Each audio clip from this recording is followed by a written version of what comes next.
Yo, this is Conan. You're listening to World of Wrestling Podcast with Tax and Rich. Boom. Is the mic unmuted? Yes, it is. Good. We did good this week.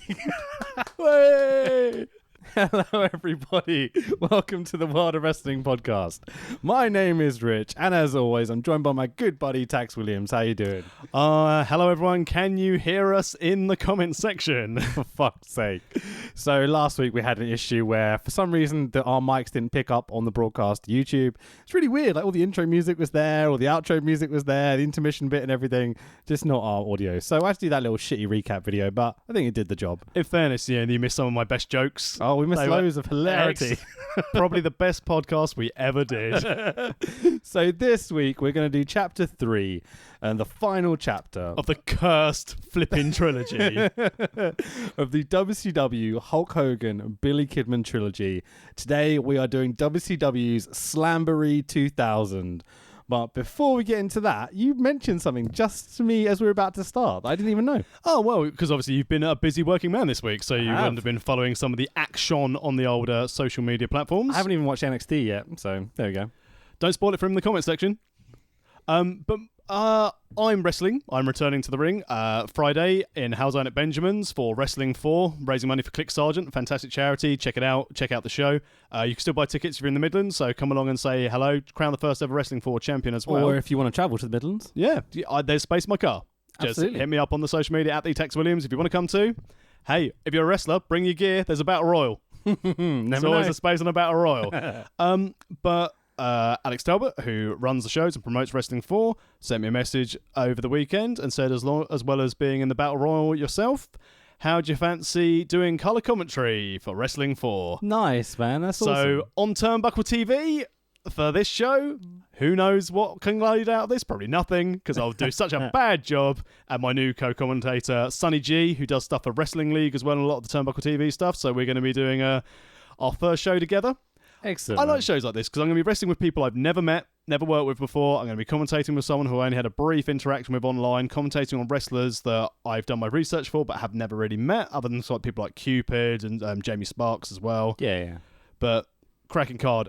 Sleeper match of the year, Jamie Sparks, Chantel Jordan, who you may have seen coming off the back of her hardcore match with Joey Janela at Kamikaze Pro, where he pile drived her onto the front of an Escort. Oh, I did see that clip, yeah. And Catwoman Cage as well. Triple threat ladies match. Nice. Excellent. I've not kept up with the British Indies enough. I kind of know these names, but not as Chantel much Jordan as I'd like is 15 years old. Yeah. And she is the toughest woman on the circuit. I will never want to wrong her because she will beat the tar out of me. That's really great, man. I'm happy you're kind of spreading out your commentary and getting to do it for different companies and such. Yeah. Obviously, you can still watch some of our previous outings on OWE on Nothing Else on TV.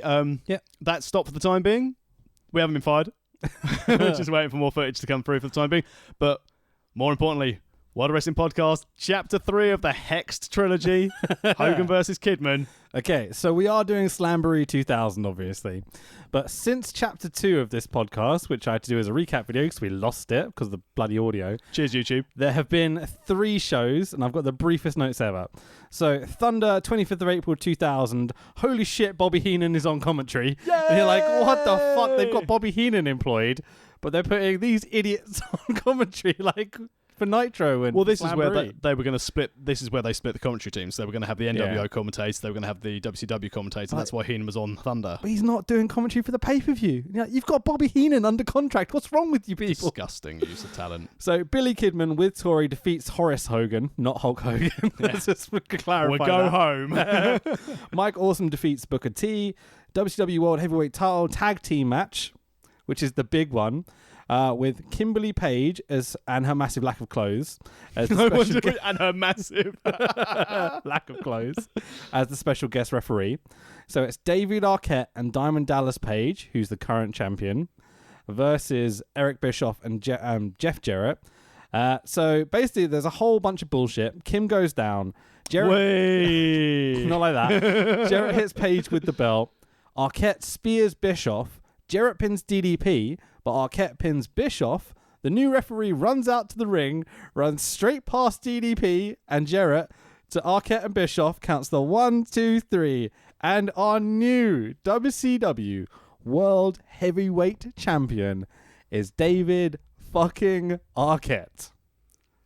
in a tag team match. You deserve it. You deserve it. Oh, good Lord. The worst. Apart from putting the title on himself, maybe the worst decision Russo ever made. Got eyes on the product, though. Did it? Yeah. Because their rating is fucking dog shit. Across all of these shows, across all the pay-per-view, it's crap. Better than it was, though. Barely. But it's like the old Ole Gunnar Solskjaer Man United thing. It's like, it's good for a few weeks, but you can't keep this going. Oh, yeah. It's weird. Anyway, should we just carry on? Yeah. So, Monday Night Show, 1st of May 2000. The champ is here! 2-on-1 handicap match, which is a hardcore. Hockey mascot and Norman Smiley defeat Crowbar, which is just crazy. The Wall defeats Horace Hogan. You're like, who booked this shit? 2 minutes 20. It's just the weirdest thing ever. But let's get into the important stuff. So, Tank Abbott defeated Diamond Dallas Page by knockout in a minute and 57. You're like, great. He's moved on from Mark Madden in chapter 1 of this trilogy. Yeah, for sure. So the total package, as he's called in WCW, because we can't say Lex Luger apparently, with Ric Flair, has a match versus Vince fucking Russo that goes to a no contest. We get a WCW World Heavyweight title match between Arquette beating Tank Abbott. Didn't watch it, but I'm assuming it was fucking terrible. Knockout in 1 minute. It was 2 minutes 14. So there you go. Work smart, kid. This guy they're building up to against Goldberg. They're like, oh, we'll have David Arquette beat him in 2 minutes. Yeah, absolutely. He's the champ, though. Yeah, for sure. Got to get the champ over, you know. We also had Mike Awesome defeating Hulk Hogan and what inevitably was a bullshit finish. But yeah, I didn't watch this because who gives a fuck. So WCW Thunder, the 3rd of May 2000, which is the last show before Slamboree. Gang warfare! We get a New York Rules match of Canyon defeating Jeff Jarrett. Who better than? Yeah, absolutely. Total Package defeating The Wall. These are all New York Rules matches. So more hardcore gimmick bullshit. Billy Kidman versus Ric Flair goes to a no contest. Diamond Dallas Page defeats Vampiro in 47 seconds. Sting defeats My Awesome in 2 minutes 14. Like, Vince Russo did not like long wrestling matches at all, did he? Didn't want to cross the segment in case people didn't come back. I wonder why. For sure. So Hogan beats Steiner by countout. Chronic defeat Bagwell and Douglas to retain the belts. Chronic. Sorry, I forgot to say it like that. I didn't say it like that on the recap either, did I? No. Chronic. Whatever. So then we had a WCW World Heavyweight title, #1 contendership battle royal for the belt. The longest, dumbest names. Bash at the Beach, not Slamboree. Oh, is that what that's for? Yeah. Oh. Sorry, no, Great American Bash, sorry. Whatever. So Ric Flair won that, so he gets a title shot at Great American Bash. Some pay-per-view. Well, that's all right. I've got it covered on our end notes. Okay, brilliant. So, WCW Slamboree 2000. Nostalgia all over for me because I hunted for this pay-per-view in the early 2000s when I was, again, enjoying finding the joys of the internet, not only porn, but also people who had copied wrestling shows and would sell them on bootleg DVDs. Yeah. Trying to find anywhere who had this Slamboree show. No one had it. So I found a VHS and bought a VHS player just to watch this show. Nice. What a waste of fucking time and effort this proved to be. Years later... I find it so funny that you're searching out like WCW Slamboree while I was talking about like Torimon and Dragon Gate and stuff. It was a lot better, trust me. Yeah. So jaded in my younger years. So it's the 7th of May, the year 2000, obviously. We're on pay-per-view. We're at the Kemper Arena. And I'm like, do you know someone with the last name Kemper? No. Kemper Kabashi? Ed Kemper, famous serial killer. Oh, no. Oh, dear. So the arena's obviously named after him. What a great way to name it. Well done, Kansas. Ed Kemper is one of the best interviews you'll ever see, right? In that he was a crazy serial killer, but he's insanely, massively intelligent as well. A lot of them are. Yeah, for sure. But Ed Kemper was the first guy the FBI interviewed to learn about serial killer behavior and behavioral analysis and such.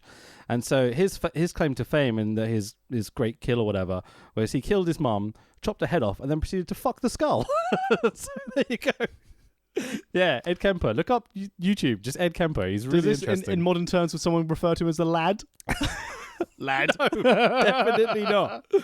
So we're at the Kemper Arena in Kansas City, USA. Proper Heartland America job here. USA. And the crowd just do whatever they're told to do almost at times. Yeah. But then there's kind of like almost moments where the crowd are distracted by stuff that's happening in the crowd as well. It gets a bit weird at points.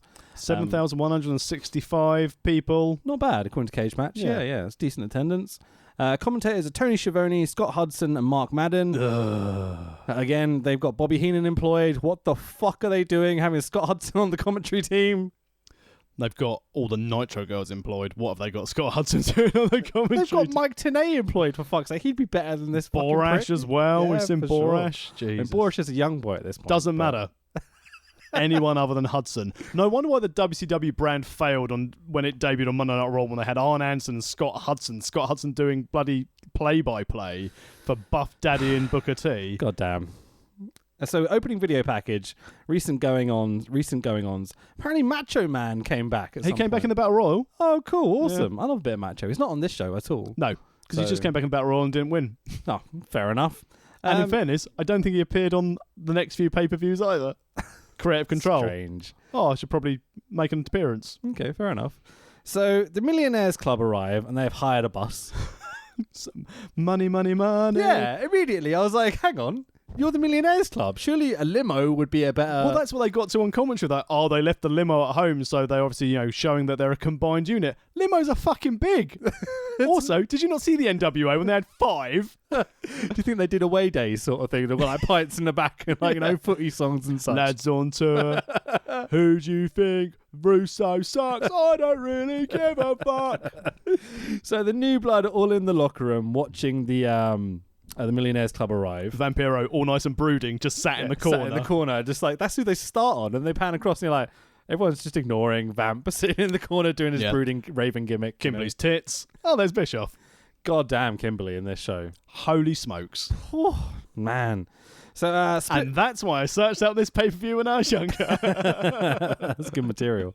So we get some split screen video intro package thing. It's okay. It's nothing even close to WWF standards. No, not at all. But it shows the important stuff that's going on. It gets across the gimmicks that are kind of there and things. It's okay. It's dynamic as well. I think if you were watching this, you bought this pay-per-view purely for Arquette, then this is a great... This is setting the scene of what you're going to see tonight. Yeah, for sure. Lots of quotes over the top of it and such. Like, not bad. So we cut back into the arena with shitloads of pyro. Obviously, it's WCW. Pay-per-view stage is the Nitro stage. I'm like, boo. But a really long flipping walkway. The giant ramp. So again, but the ramp goes all the way to the ring, and I'm like, yeah, I love it. But you don't like it at all, do you? I mean, obviously it serves a purpose, but it's bullshit. Again, it serves a giant purpose on this pay-per-view. But the commentators put over the triple cage that's hanging down from the ceiling, and it looks just like a single-tiered cage from what you can see. Yeah. But this gets paid off later, which we'll obviously go over. So first up, we've got a WCW World Cruiserweight title match of Chris Candido with Tammy, who's the champion, versus the Artist with Paisley, a.k.a. Sharmell, Booker T's wife. Mark Madden made the first highlight of commentary during this. Yeah. So they were describing how they were really happy, like, cruiserweight action. This is the best cruiserweight action, top cruiserweights, beautiful women. And Mark Madden was like, I wouldn't say they're equally beautiful. He did. It's like, for me, Tammy's more beautiful, but I prefer the bleach blonde bimbo. Straight up, literally just said that. It's like, okay, fine. Yep, you can have the crack whore. We'll have what seems to be a lovely woman standing at ringside. You know? Also, Mark Madden's a racist. Well, that too. So cringe Tammy stripper bit to start with. Like, she's beyond the point of, I'm here for all the men and blah blah blah blah blah. You know, this is the show all state or the see all state. See me state. Yeah. And Candido did the most half-assed attempt at trying to cover her. No, don't look at.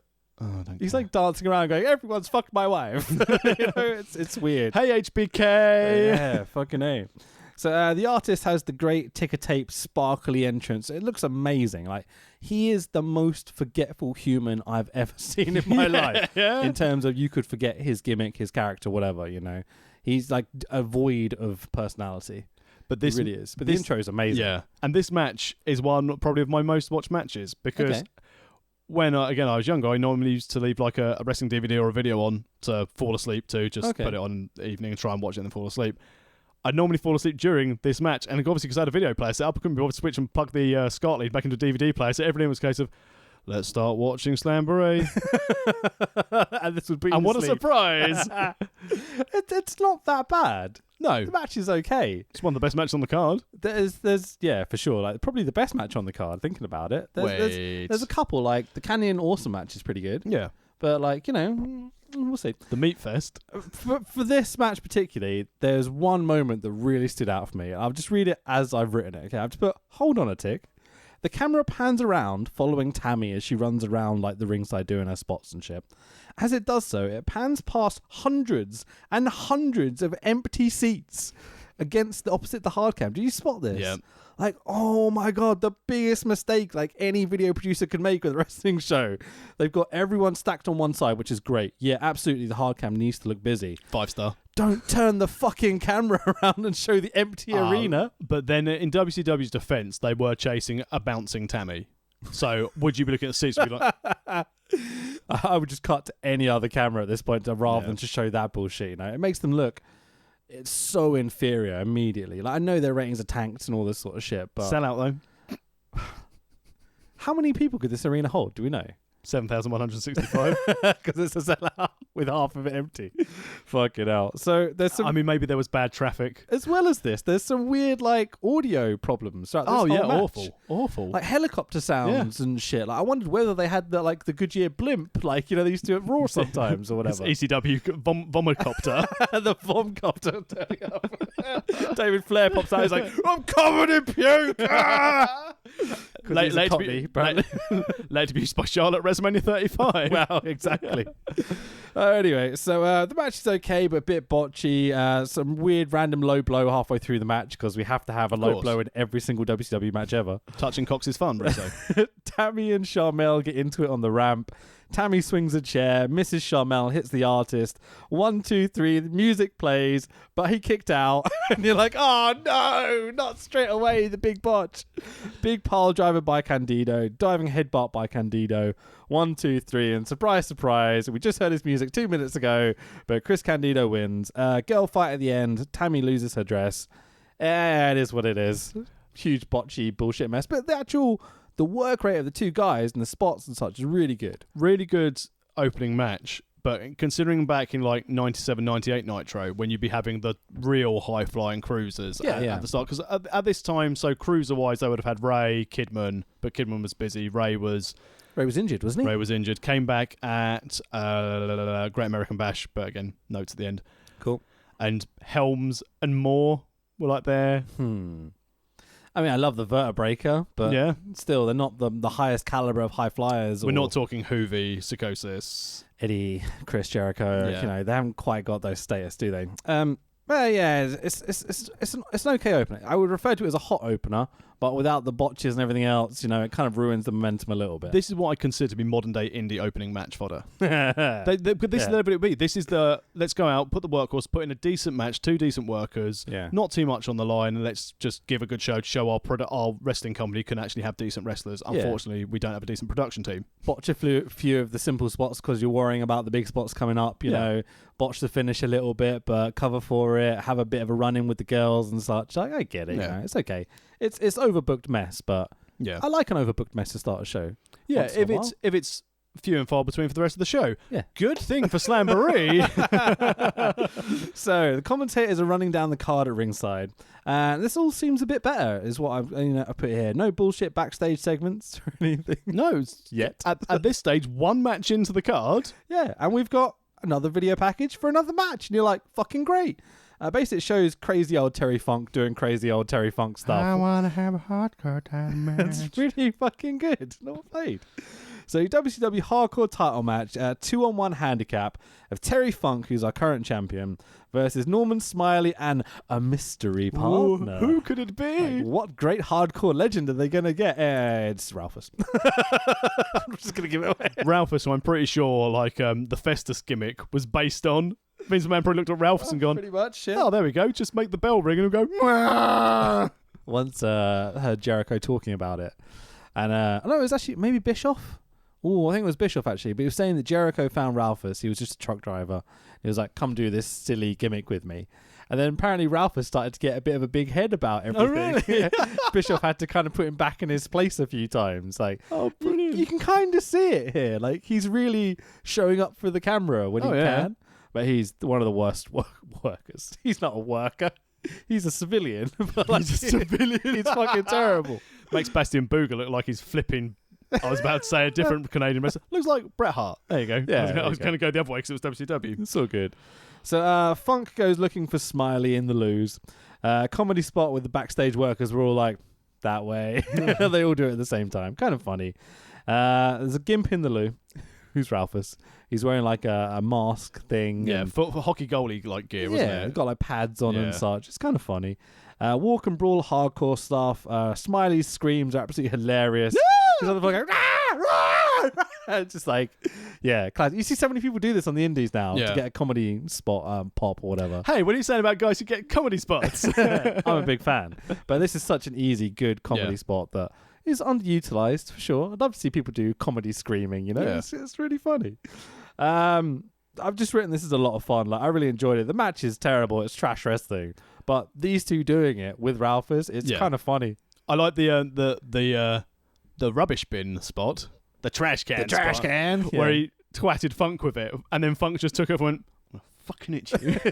Proper walloped Ralphus with it. For sure. So Ralphus exposed by Funk while Ralphus is upside down over the ropes because they eventually make their way to the ring. And Terry Funk's just like, just pull your jocks up, show your fucking ass or whatever. This lasts forever until eventually Norman Smiley comes and breaks it up. We get the wiggle, dry humping spots where Funk's like selling it. Like an absolute boss. There is some deep penetration going on there based on Funk's facial expression. Like, Funk is an absolute legend of the business. One of the best, coolest human beings ever. Like, I think we all agree on this, right? He'd never say no to anything, would he? Can you imagine Norman Smiley going, now Funkstar, I've got this little spot I do where I gyrate against your bottom. Or you're in the doggy position. And you've got to sort of, oh, okay, Norman, I think over. Yeah, that sounds like good fun. The way Terry Funk sells this, like an absolute beast. He's so good. It's fucking hilarious. Pretty sure my wife saw that facial expression. Wait, what? And they get bored of wrestling at some point, so Funk rolls up Smiley for the 1, 2, 3. And still, hardcore champion Terry Funk. Norman and Ralphus do a dance at the end. Yeah, absolutely. I'm fine with this. I mean, I'm fine with it, but obviously, you've just been in a hardcore title match. Sell the injuries, kids. Oh, I guess so. Well, yeah. Fans popped, but then again, this is the same time where you flick over to the other channel and you see Too Cool and Rikishi doing it. Yeah, it's not like it's an Anita death match where he's like stabbing him with things and setting fire to the ring or whatever. It's very cheesy aluminium foil things being hit over your head and humping each other and such. It's I'm okay with it. It's all fun until someone gets hurt. Yeah, for sure. Yeah. They started doing ladder spots and like trying to kill each other. Well, and they such. sort of did do the ladder spot where Smiley threw the ladder off the top rope and it went round Funk's head, didn't they? I was disappointed Terry Funk didn't do the spinning ladder thing, to be honest, but not enough people, I guess. Yeah, and also, paid by the minute. Oh, true. Terry Funk, man, you think about the matches he's had on this trilogy we've done. He can't have wrestled for more than 5 minutes. No, earned a lot of money. Yeah, but I'd say he's probably getting minted as well. And, undefeated in the trilogy. He is. He's still the champion. Probably one of the few people who haven't benefited from 50-50 booking. God, do they understand how to book titles and such? Because they strong champion. As we said, Arquette defended his title on the Nitro before.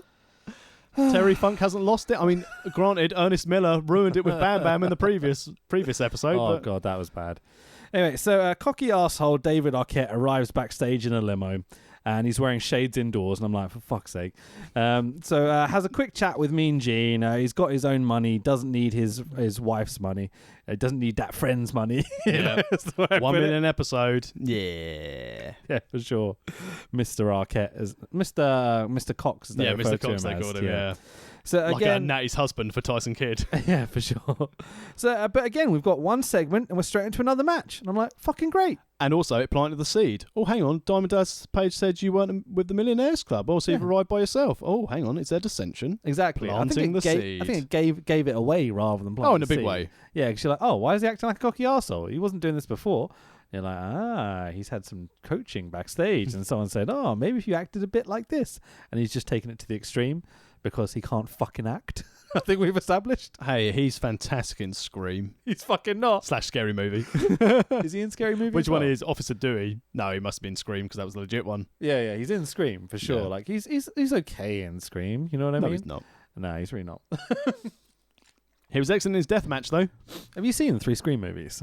No. Okay. You've Are seen they not any? all the same? The first one is actually pretty good. It changed the horror genre. In that everything became... Sydney. yeah, for sure. Everything went from like tension building to slasher. Okay. And really, that's the movie where it changed from Texas Chainsaw Massacre to Scream. There's not really a lot in between. Okay. So you get like the 80s vibe as well. Like, I'm just going off topic here. So Kurt Hennig versus the perfect one. Sean Stasiak is up next. Love the fact that he came out to a slight mix of Perfect's original WWE music. Indeed. When I say I loved it, I flipping hated it. I'm not sure whether this was WWE dubbing stuff in or whether it was actually No, the that's original... what he always had. Was it? Okay, Yeah. fair enough. Oh, and obviously after these performances, WWE saw this going, meat. No, this was when he's back. Yeah, he's left WWF Yeah. at this point. He's gone to WCW. Not surprising he didn't get a second run really in the WWF after all this bullshit. But he got it in the invasion angle. a little bit, yeah, not much. He was there for a couple of weeks, I think. He was maybe? definitely one of the first to be fired. Yeah, for sure. He wasn't there long. I mean, Buff Bagwell and his mum had already left. I think Stasiak was next. So again, it's kind of like a fun, fast-paced start. Henning's super over. He doesn't look sober, Kurt Hennig. It didn't look in a great way, but No. yeah, even non-sober Kurt Hennig in the ring, Yeah. He's flipping fucking flawless. good. He's so good. As soon as he starts to realise the crowd are on his side, you can see him pick it up a bit. yeah. And he just interacts with the crowd a bit more. And he's like, oh, I'm over. Finally, hey Bobby, God, Hennig is one of my favourite of all time. can you imagine how better the wrestling world for talent at the moment is good, but how much better the wrestling world would be if you had Owen Hart and Kurt Hennig training people? Oh, good damn. Like, there's lots of good trainers out there, but these guys, they just get it. Yeah. Especially Mr. Perfect. Like, every time you see him in the ring, he never has a bad match. He's Eddie Guerrero levels. Yeah. Of just like, every match has a purpose, has a story. Everything they do is working towards that finale, that finish, Yeah. It's just fucking brilliant. Mr. Perfect was my first ever favourite baddie when Yeah. I was younger. And I was so elated when they brought out the Hasbro figure of him, which did the Perfect Plex. The thing that bothered me most, again, maybe digressing a little bit, Perfect Plex, you could put them in the headlock, Yeah. and then you pulled the arm back and it whipped momentum so Perfect would flip over backwards to do the Perfect Plex of the tour. And I thought, that's brilliant. But you could never hit the Perfect Plex on Yoko. Oh, Joko too big. Yeah. Oh, god damn it. Science So- did not help. I mean, Stasiak is not the most interesting of wrestlers. Neck down, he's a phenomenal wrestler to look at. I mean, his high spots seem to be a lot of headlocks and then a sleeper hold spot which lasts about 10 minutes. Rest hold, mate. He's a cardio Yeah. machine. It's not great. You expect more from the young guy coming from the power plant, had a shitty gimmick with WWF to come back to prove a point, and they've given him Kurt Hennig's gimmick Yeah. that isn't their gimmick because WWF gimmick, And you're like, oh, okay. And you're going to do sleeper holds and chin locks all fucking match. Like, his moveset is basically early Randy Orton.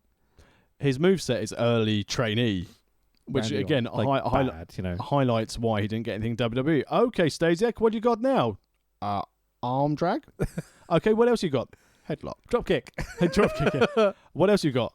Did I say headlock? I do drop down. So it's okay. Hennig is maybe 20% of who he was a few months ago. Like, he's definitely not fully there at this point. But a simple, clean, good guy, bad guy match. Stasiak hits the perfect plex for the 1, 2, 3, and I cry a little bit. And the perfect one, Sean Stasiak, beats one of my heroes. So With his own move as put over on the commentary as well. yeah, you can see what they're going for. They're trying to create like mini Mr. Perfect and create a new gimmick and use that what they know works to create a new star. Doesn't fucking work. Especially when you've got Kurt Hennig there, Yeah, that's the problem. who could be Mr. Perfect. They do this again later in the night, but we'll get to that in a minute.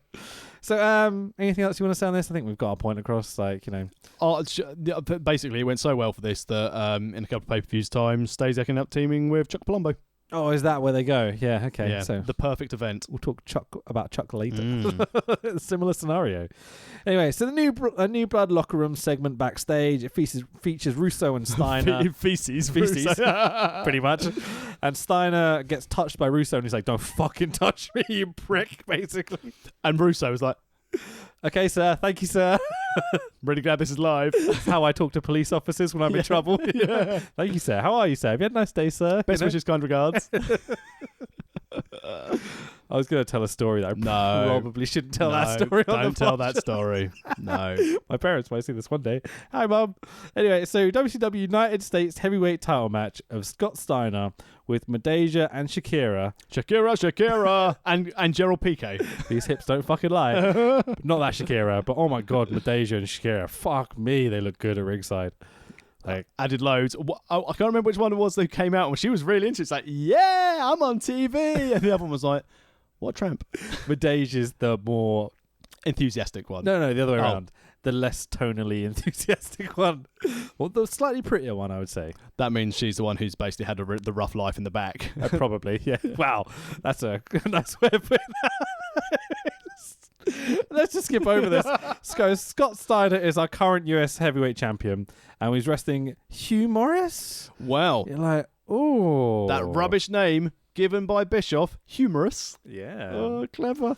So, Hugh Morris makes his entrance, and perfectly still making his way to the back at the staging. I was like, oh, for fuck's sake, Kurt, get out of the way. The Dudleys want their ring gear back, by the way. Oh, for sure, yeah. The camo tie-dye stuff, whatever. So, Hugh Morris, as we know him, cuts this promo about his own name. Like, this is weird. So, the Misfits are in action at ringside.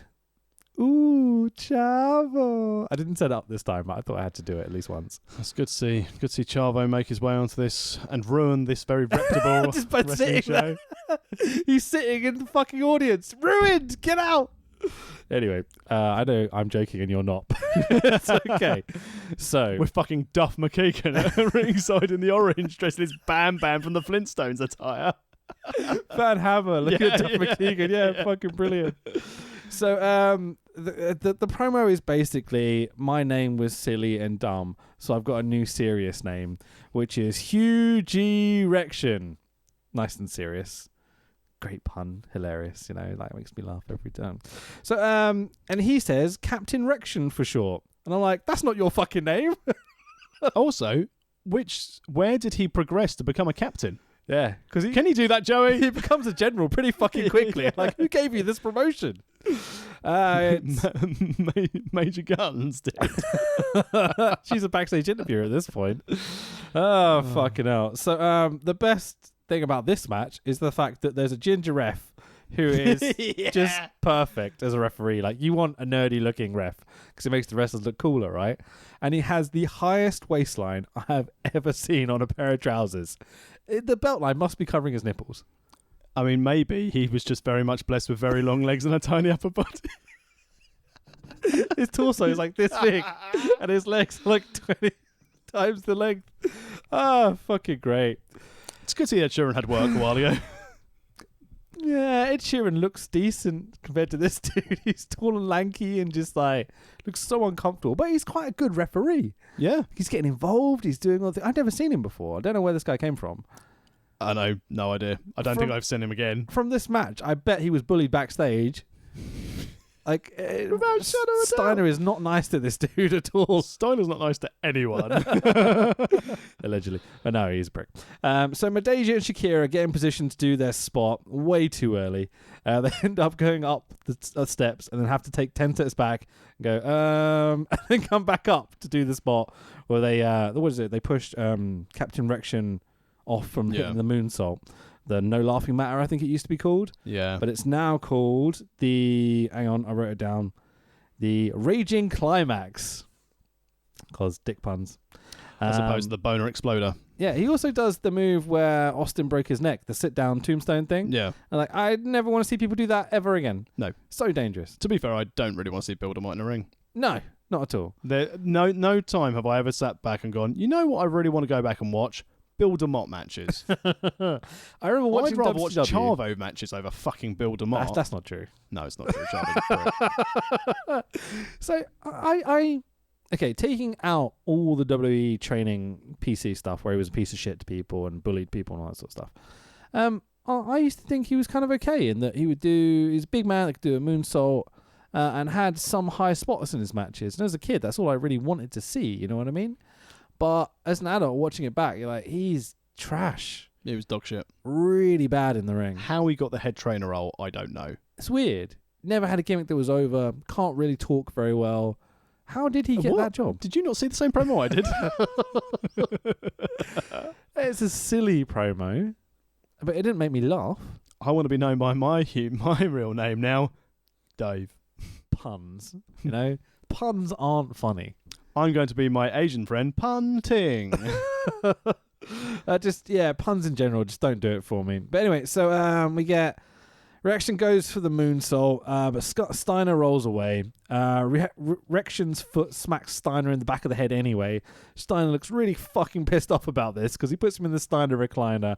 Reaction taps, and Steiner's just like, nah, we're staying here, and I'm going to crank on your neck for a few minutes to make my ego feel better about all this situation. Oh, fair play, Scotty Steiner. 2 dickheads putting on a very forgettable match. Absolutely, could not have summed it up better. So the Misfits and the Russo security brawl at ringside. Steiner won't let Reaction out of the Steiner recliner. Booker T in for the save, and we're still doing the Booker T Scott Steiner thing, which lasts for like another year. It lasts until the close. It's the very last match, isn't it? Penultimate match because they have Flair Sting to finish Flair it. Sting, obviously, because it's the first match on Nitro.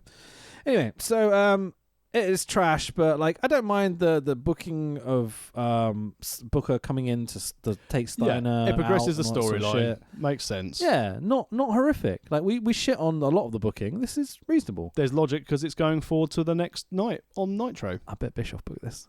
Yeah, Not Russo. definitely. Hands down. It feels like it, doesn't it? Hands down Bischoff booking. There's not a low blow, so it can't be Russo. Yeah. We've got a match between 2 big lads. Steiner's going to go over because he's a champion because there's not a credible threat. We've changed the gimmick and there we go. Yeah. We've set up a couple of angles going forward. The gimmick stuff is all Russo. Yeah. But the actual booking of the match feels Bischoff. Very Bischoff, yeah. I wonder whether Steiner and Booker and Hugh Morris and I went like, we're just going to do whatever the fuck we want instead. Yeah.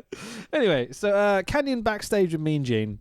Who better than? Yeah, I'd never realised Canyon had a list before. Yeah, I think that's the reason why he didn't do much in WWE because Vince found it hilarious, apparently. Right, okay, fair enough. He can't speak! He can't cut a promo either. This is bad. It wasn't great for poor Canyon. Yeah, like I can see why they're pushing him in that he's innovative, he's quite big as a dude rather than steroid big. He's just like physically big, like tall.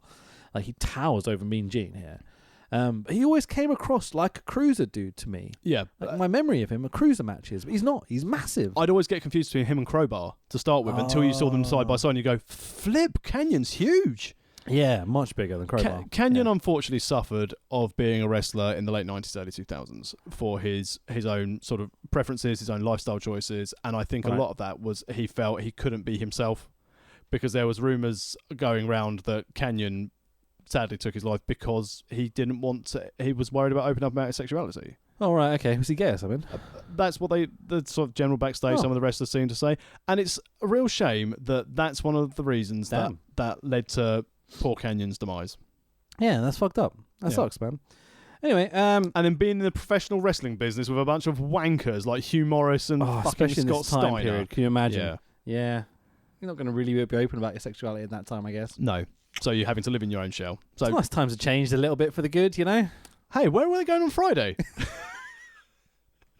Oh, the Super Showdown. Page, with no mention of the country. Yeah, for sure.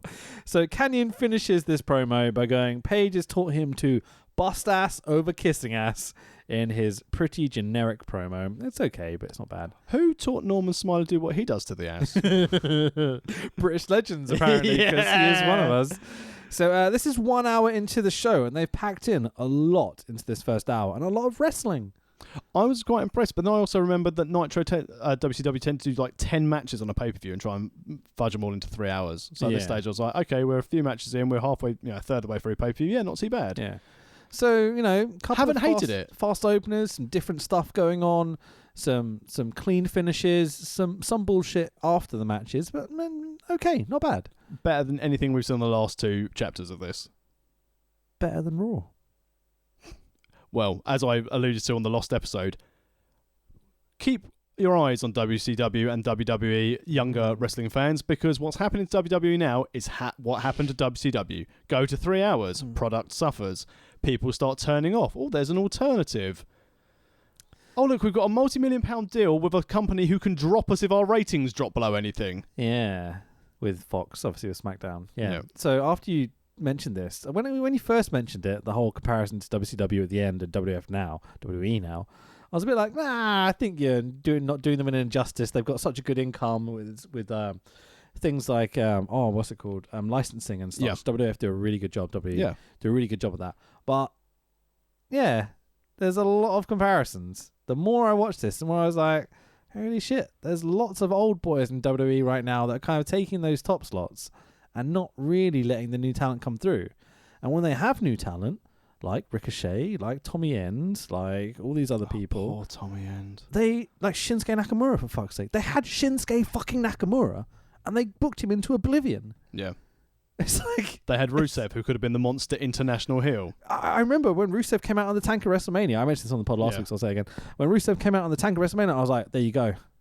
That's the man. That's the new Sheik. That's the anti-Hogan guy, the anti-top guy. Yeah. You know, you need the bad guy in the main event.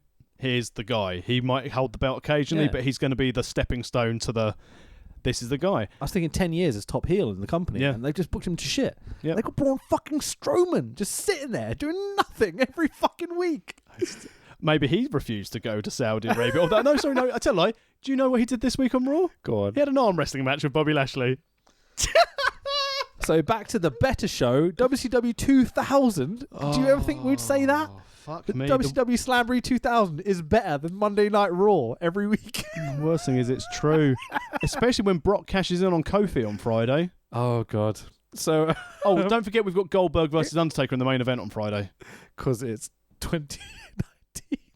The show's better than WrestleMania. It may as well be 20 years ago. This is so weird. So, Chris Kanyon versus Mike Awesome is up next. Generally, quite a cool match. Second best match on the card. Right up there. Yeah. What's your favourite match? The opener. Oh, okay, good. Yeah.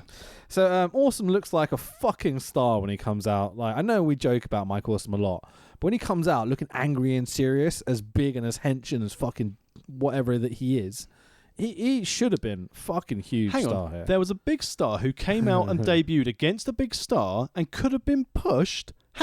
19 years later, we've got some hang on, Rings a Braun. bell. Yeah, for sure. Good thing that you're going to become that 90s guy, Braun Strowman. So Awesome looks like a superstar. Kanyon is also here. Fast start, but the crowd are distracted by something in the crowd. I wonder whether there's a fight or someone stripping or something. Must be a fight. Yeah, probably a fight. Or the strip for the Champions League final. For sure. Apparently it's the missus of a YouTuber or something. Oh, really? Yeah, so that's what I did. It was a publicity stunt. And everyone keeps saying she's a streaker, a stripper, whatever. She was wearing a fucking swimming costume. Yeah. She's a swimmer. That's not streaking. She's a swimmer. A swimmer is on the pitch. God damn it. Anyway, so Awesome does a suicide dive over the top rope to the outside. I'm like, holy shit. And the crowd just like, EC dub, EC dub. And I'm like, yeah, that's pretty funny. At that stage, Bischoff presses mute.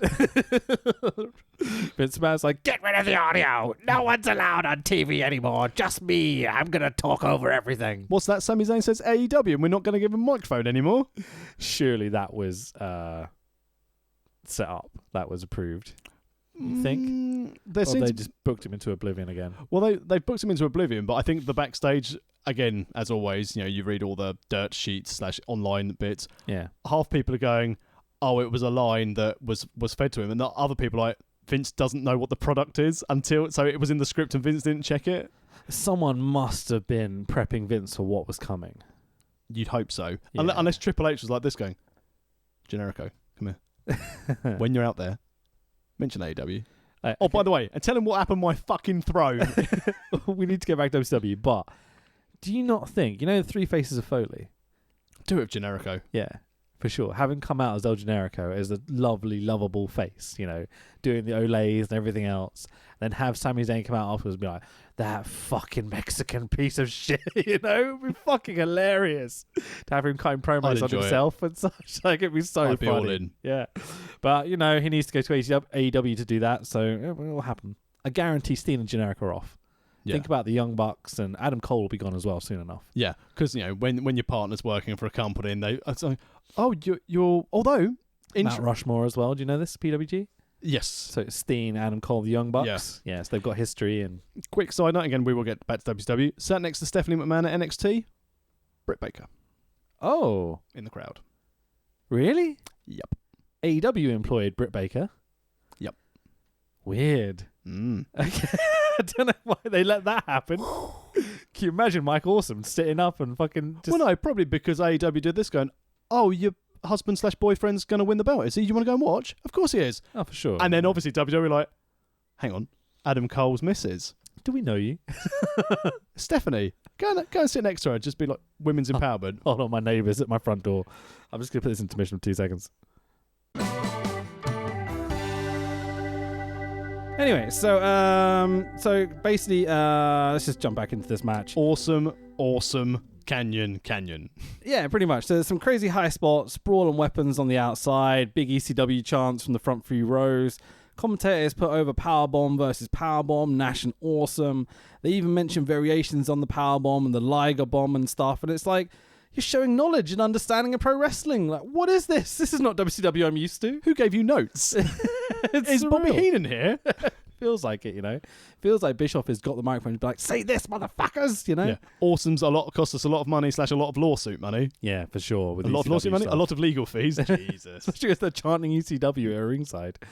So Schiavone then calls an Alabama Slam a variation on a Powerbomb, and I'm like, oh, for fuck's sake. We were going so good. Oh, the Alabama bomb. Then, oh my holy fuck, Awesome kills Canyon. He does the Powerbomb, but Canyon falls back too early. Like, just like with, who was it? It's Hardcore Holly and Brock Lesnar. Yeah. When Lesnar just dumps him on his fucking head, but it's worse. This is awful. This was the Yeah. This is the moment when, if you're a quality wrestler like AJ Styles, you look down, you see that person's not in position, and you don't fucking slam them. Yeah. Like when AJ Styles went to do the thing to who's the dude with multiple chins?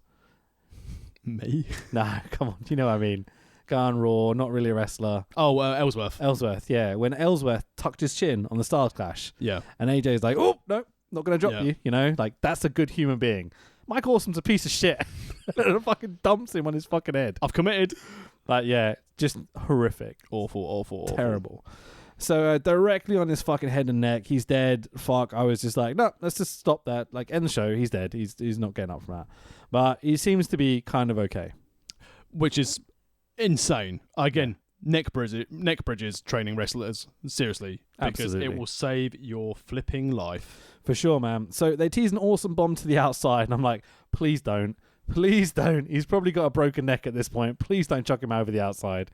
But Awesome gives Canyon a brutal-looking German instead onto his neck. And you're like, for fuck's sake, lads, come on. So Awesome goes to powerbomb Canyon on the ramp, and we get the woo, doom, doom, doom, doom, doom, doom, doom, doom, and Wolfpack music hits as Nash comes out. Nash comes out to make the save. Other New Blood lads kind of run out to beat down Nash. Ref calls for the bell, assuming he's just thrown out the match because we don't really get a result here or anything. It's all out, done. For sure. So the New Blood are in the ring, beating everyone up and stuff. Millionaires Club come out to join the brawl. So is Russo's security, who was obviously the trainee guys in the power plant, just trying to get used to being on TV and such, which is an all right policy. Yeah, sensible idea. Not bad. Thankfully, Canyon looks okay. The Millionaires Club stand tall in the ring at the end because obviously they have to. Yeah. Because they're the Millionaires Club. And what's good for Canyon is a case of, right, well, good, that's the only dangerous bump I've got to take this evening. Oh, wait. So the video package for the next match is up, and it's absolutely fucking terrible. Like, we really ruined what we were doing earlier with the good stuff. Yeah. There's these weird soft focus bits. Like, there's weird voiceovers that don't quite sync up with each other and such. We've got an editing suite. Yeah, they gave the guy the junior editor this one, I think. You know, like, it really was not up to scratch. Even WCW standards are pretty low, but this one's not even close. This was like school project. This was, oh my God, what did we forget? Yeah. Oh shit, 10 minutes before the show starts. Whip this together quickly. So Russo in this package, Russo calls Liz his property, like Miss Elizabeth. Russo has Liz on a leash at one point. I'm like, oh, this has got uncomfortable. Yeah, Savage's gimmick. What's that? Oh shit! Okay, I just got what you said. She's not in a closet, so you know. So our New Blood security dudes mace Lex as well. So I don't know where this is going, but it's what it is. So we get a secondary backstage segment where Russo is a twat to Liz. Russo says, "Wait till you see this," and we cut to the match. And then she showed him Captain Erection. So we get Buff Bagwell versus the Total Package, Lex Luger, as I'm going to call him here. Lex has cut his hair. Yeah, well, you know. Short-haired Lex Luger. I think it looks good. Definitely better than long hair Lex Luger. For sure. His gimmick here is fucking terrible. Yeah. I'm coming out in my sports clothes. Why? Why does he constantly forget his gear? Why does he come out like this? Like he's the total package. Creative control. Big muscly dude. Why is he coming out all covered up? Bad fake tanning experience. You can see the logic in that it's, we'll come out with this and I'll rip my clothes off and everyone will be like, wow. But it doesn't work. No, and he's still there with Buff. Yeah. Who's also pretty well put together. Pretty hench, you know, especially at this time. You know, Luger's on the way down and Buff's on the way up pretty much. Well, for like a year. But yeah, it's what it is. American males. American males. That would have been better than his later gimmicks, but anyway. So Lex has forgotten his ring gear again, rips off the da-da-da. Bagwell loves his pyro. Yeah. He's humping the floor. He's doing this. His Who pyro's wouldn't? going off. Against 2000, lugs hat. Yeah, for sure. He absolutely loves it. So Ginger Ref is back, and I'm like, yay! Lots of bullshit pose down stuff between the two. The match is pretty crummy. They even bail out to the outside to waste some time and do some walk and brawl. Oh, it's dog shit. Really bad, isn't it? Like every moment, you're just like, oh, you're just wasting time trying to get to the end. Do your 5 minutes. It's purely a case of new blood, Millionaires Club. Who have we got left? Oh, Bagwell and Luger. Absolutely, yeah. So really long headlock spot as well. Bagwell doing it to Lex, so Lex can do his hulking up bit at the end. Sean stays there. It was like, you stole my move, motherfucker. It's my high spot. So Bagwell does the shittiest Steiner recline I've ever seen in my life. Scotty will not be happy. They randomly cut backstage during the match to Liz escaping from Vince Russo. And this leads to the end of this match. So Liz has a baseball bat because Vince Russo only knows one thing. Or two things, baseball bats and low blows. Schiavone goes, she's got the baseball bat that she's known to hit people with. And I'm like, that's Sting, motherfucker, not fucking Miss that's Elizabeth. her husband, Randy Savage. Well, it's fucking everyone else in the show apart from Liz is the people with the baseball bats, you know? And also, logic, I've been held as a prisoner. I know what I'm going to do. I'm going to run towards my captor. Yeah, with the baseball bat. I'm going to go to law enforcement and say, hello, I've been held against my will. So Bagwell strips the baseball bat from Liz as soon as she gets down to ringside, uses it on Lex, Russo's go-to spot. Liz has another baseball bat and whacks Bagwell with it. Like, where the fuck did she get this other baseball bat from? Pretty long heels. She's hiding it in her heels. Okay, fair enough. Get the rack and Bagwell quits and Lex Hang on, wins. wait, Kim wasn't there? Torture rack. Oh, sorry. And Lex wins the match. So Lex celebrates with Liz afterwards. But here comes Chuck Palumbo. Hey, Chucky P. For some reason, Palumbo is wearing Lex's gear. And you're like, didn't we do this gimmick earlier? So what were we talking about earlier with Sean Stasiak and Mr. Perfect, where they're doing you're the new Mr. Perfect. With Palumbo, they're doing just Chuck Palumbo is the new total package. I love the fact that with Paul Palumbo, that he had a great tag team with Sean O'Haire, and they were like, oh, Sean O'Haire's really good. No, we're a good tag team. Sean O'Hare's really good. No, you can tag with Billy Gunn, which was funny, but then they did this. Oh, we're going to do Chuck Palumbo. I'll give him Undertaker's motorbike gimmick. Which was insane. So I always like Chuck Palumbo for one thing. I can't remember where I heard about this, but it was JBL apparently came up to Chuck Palumbo when they did the whole WCW came across and tried to bully Palumbo. And Palumbo went, all right, outside now. And JBL went, sorry, mate. Like, pussied out straight away in front of the whole locker room. I also like Chuck Palumbo because did you know that he did like an exhibit Pimp My Ride sort of thing with cars? Really? He had like a car garage and it was on like Discovery and they got old cars and did them all up. I did not know that. Yeah, fair enough. So not bikes though, so you know he's a prick. Wait, I think you mean the other way around, right? I think we're talking bicycles. So Chuck puts Lex in the torture rack with some assistance from Bagwell because he can't quite get him up. Bagwell carries Liz to the back, and I'm like, women are not possessions. When are we going to learn this? See Russo's leash earlier. Exactly. In fairness, again, this is the same time that Trish was barking like a dog. Yeah, for sure. Like, the WWF are not innocent of this stuff, but it's bad. If you look back at some WWE stuff now as well, in modern day, it really doesn't age well. Although, as I said, it does still just lead to the best bit of Paul Heyman's debut commentary on Raw when Vince was in the ring with Trish. No headset to control him. Mum, I'm going to go to New York and I'm going to get to see Bush. It's a good line. Oh, yes, Heyman. You can see what they're going with Chuck Palumbo and Sean Stasiak and stuff, but it doesn't work. No, not at all. No. So good thing Mike Jindrak wasn't on this card. Who's Mike Jindrak? The guy who was going to be in Evolution instead of Big Dave. Oh, I don't know who that is. He's another one of the Power Plant boys. Brother of Sean or? No. Jindrak. Oh, I don't know. I'm getting confused. I think you're thinking footballer for Crystal Parish. Jindrak. I've got lost in the last names of Palumbo, Jindrak, and O'Hara and all this sort of stuff. Yeah, it's all good. So, speaking of things that don't work, we've got Shane Douglas doing a promo with Mean Gene. What's happened to Shane Douglas promo guy? Because this is fucking terrible. Phoning it in. It used to be amazing in ECW and such. Like, it was really good. I think Dean Douglas killed his spirit to cut a promo. Well, after seeing his acting in the zombie pro wrestlers movie we did, which has got like fucking 200 views now. It's crazy. Like, I did not expect that to get any views. Yep. That's what happens when I'm not on the pod. The one of the most highest viewed shows. I'm not even flipping on it. Anyway, so nicely put across. Anyway, shit, sack him.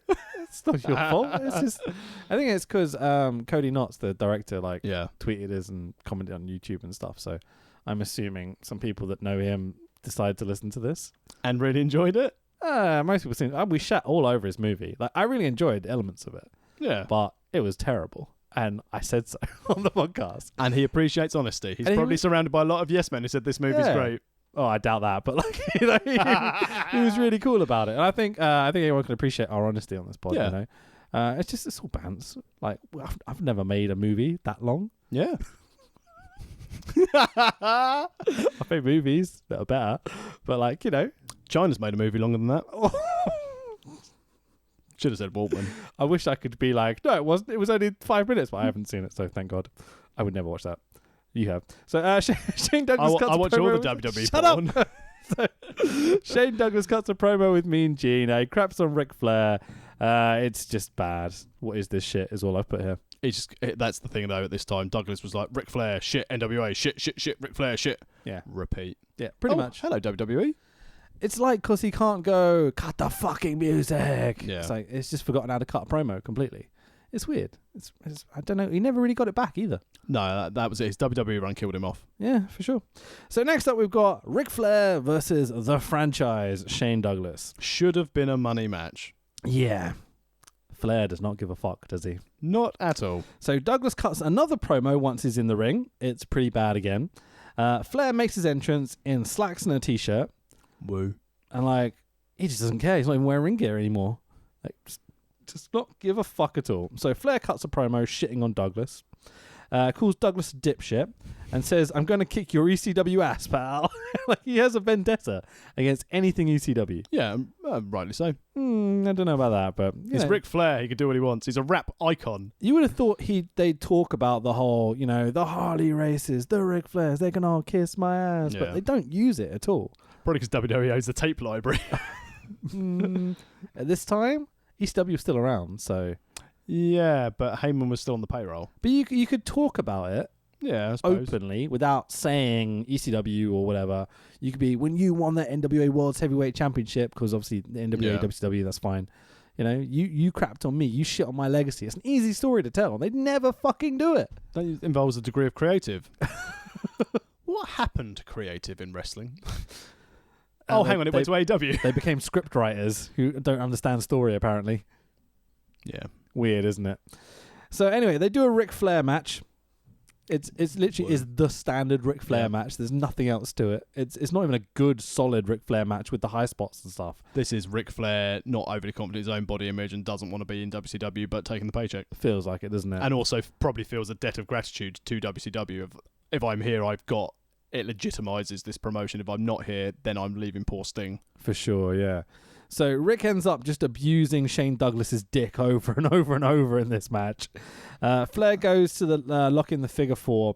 A person in Sting cosplay gives Ric Flair a light tap with a bat. Bagwell is out as well, just to kind of cause a distraction or whatever. Douglas covers Ric Flair for the 1, 2, 3. And you're like, what? There's one sloppy bat shot.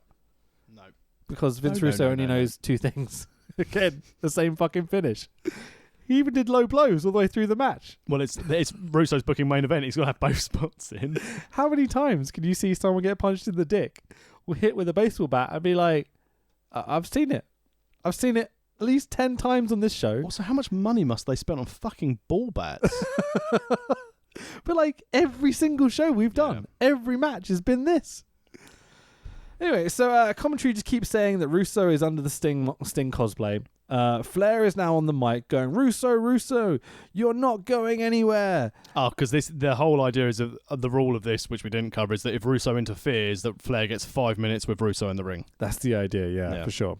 It's not talked about anywhere on this show, sorry, but it was on one of the Nitros before, Thunder before, or whatever. So Lex is back out to chuck Sting cosplay guy into the ring with Rick. Russo then comes out, and you're like, oh, it's not Russo. Oh my God, Didn't it's see Rick Rude. this one It's coming. Rick Rude. The masked man from Halloween Havoc. So Russo hits Lex with the baseball bat. Sting cosplay guy smashes a statue of the Statue of Liberty, a model of the Statue of Liberty, over Ric Flair.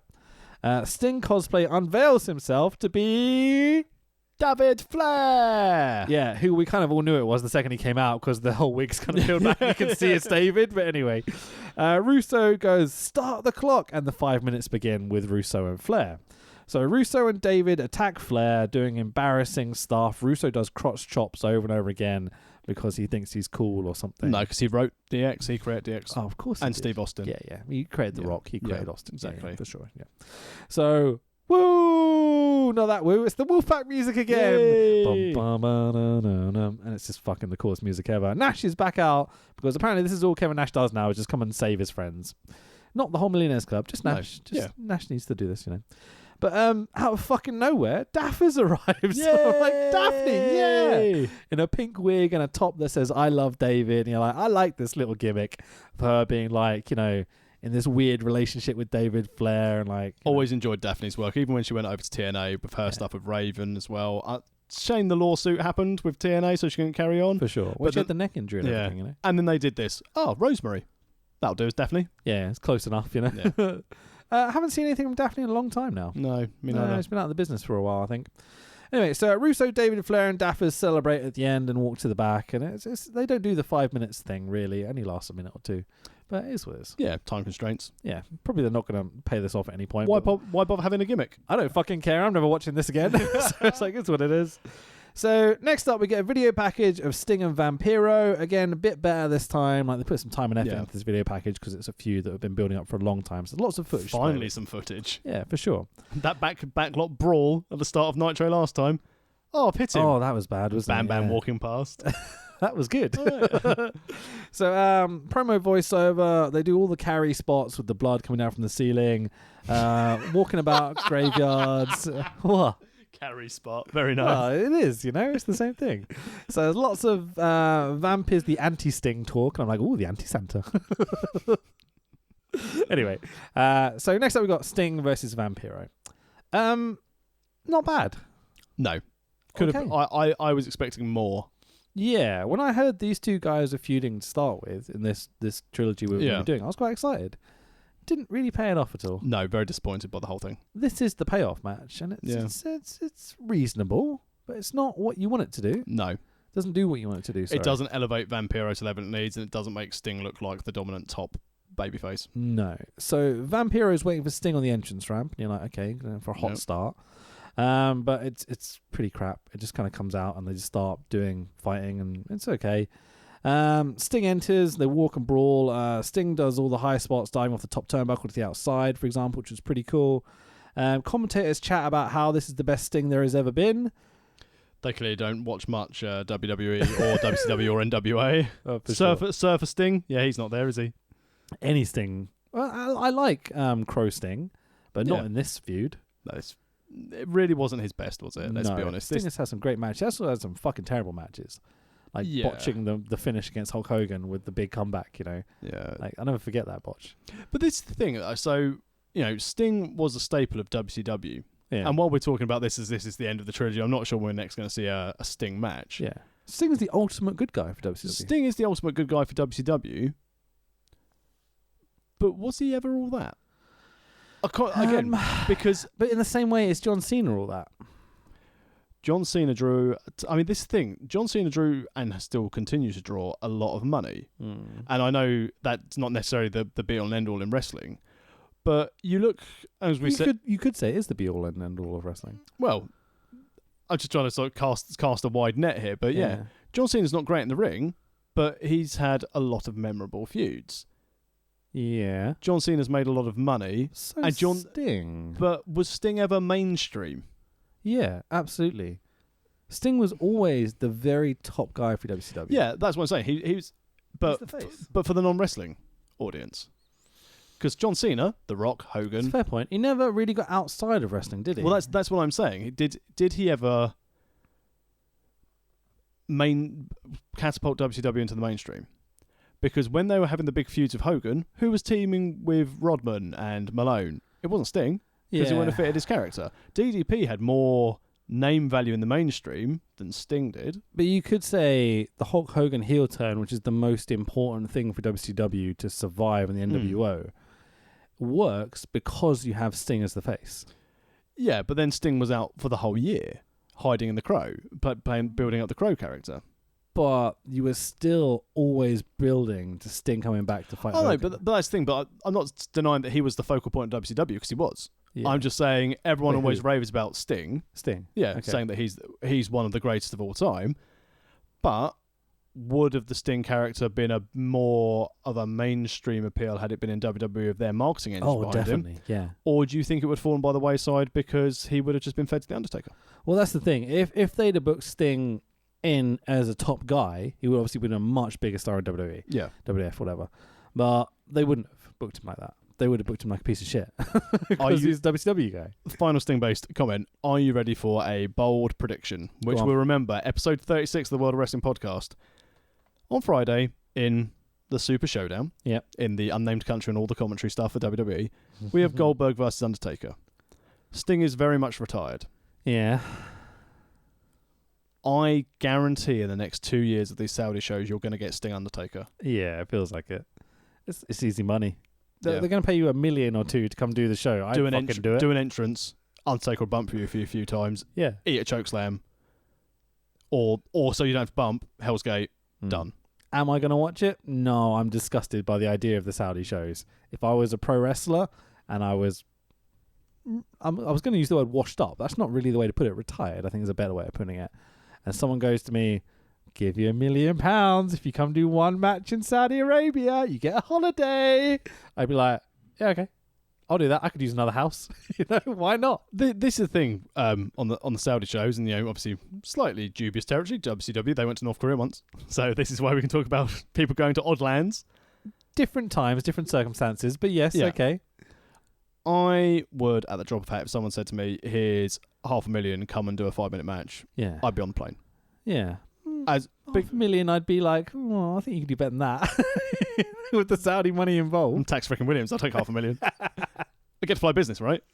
Yeah, for sure. But anyway, back to WCW. I said, Sting is great, and one is the reason WCW had it. Him and Flair are the reason why they had their level of purity for so long. Yeah. Without Sting and Flair, WCW would have folded after the NWO had its initial spark. They tried to drag it through.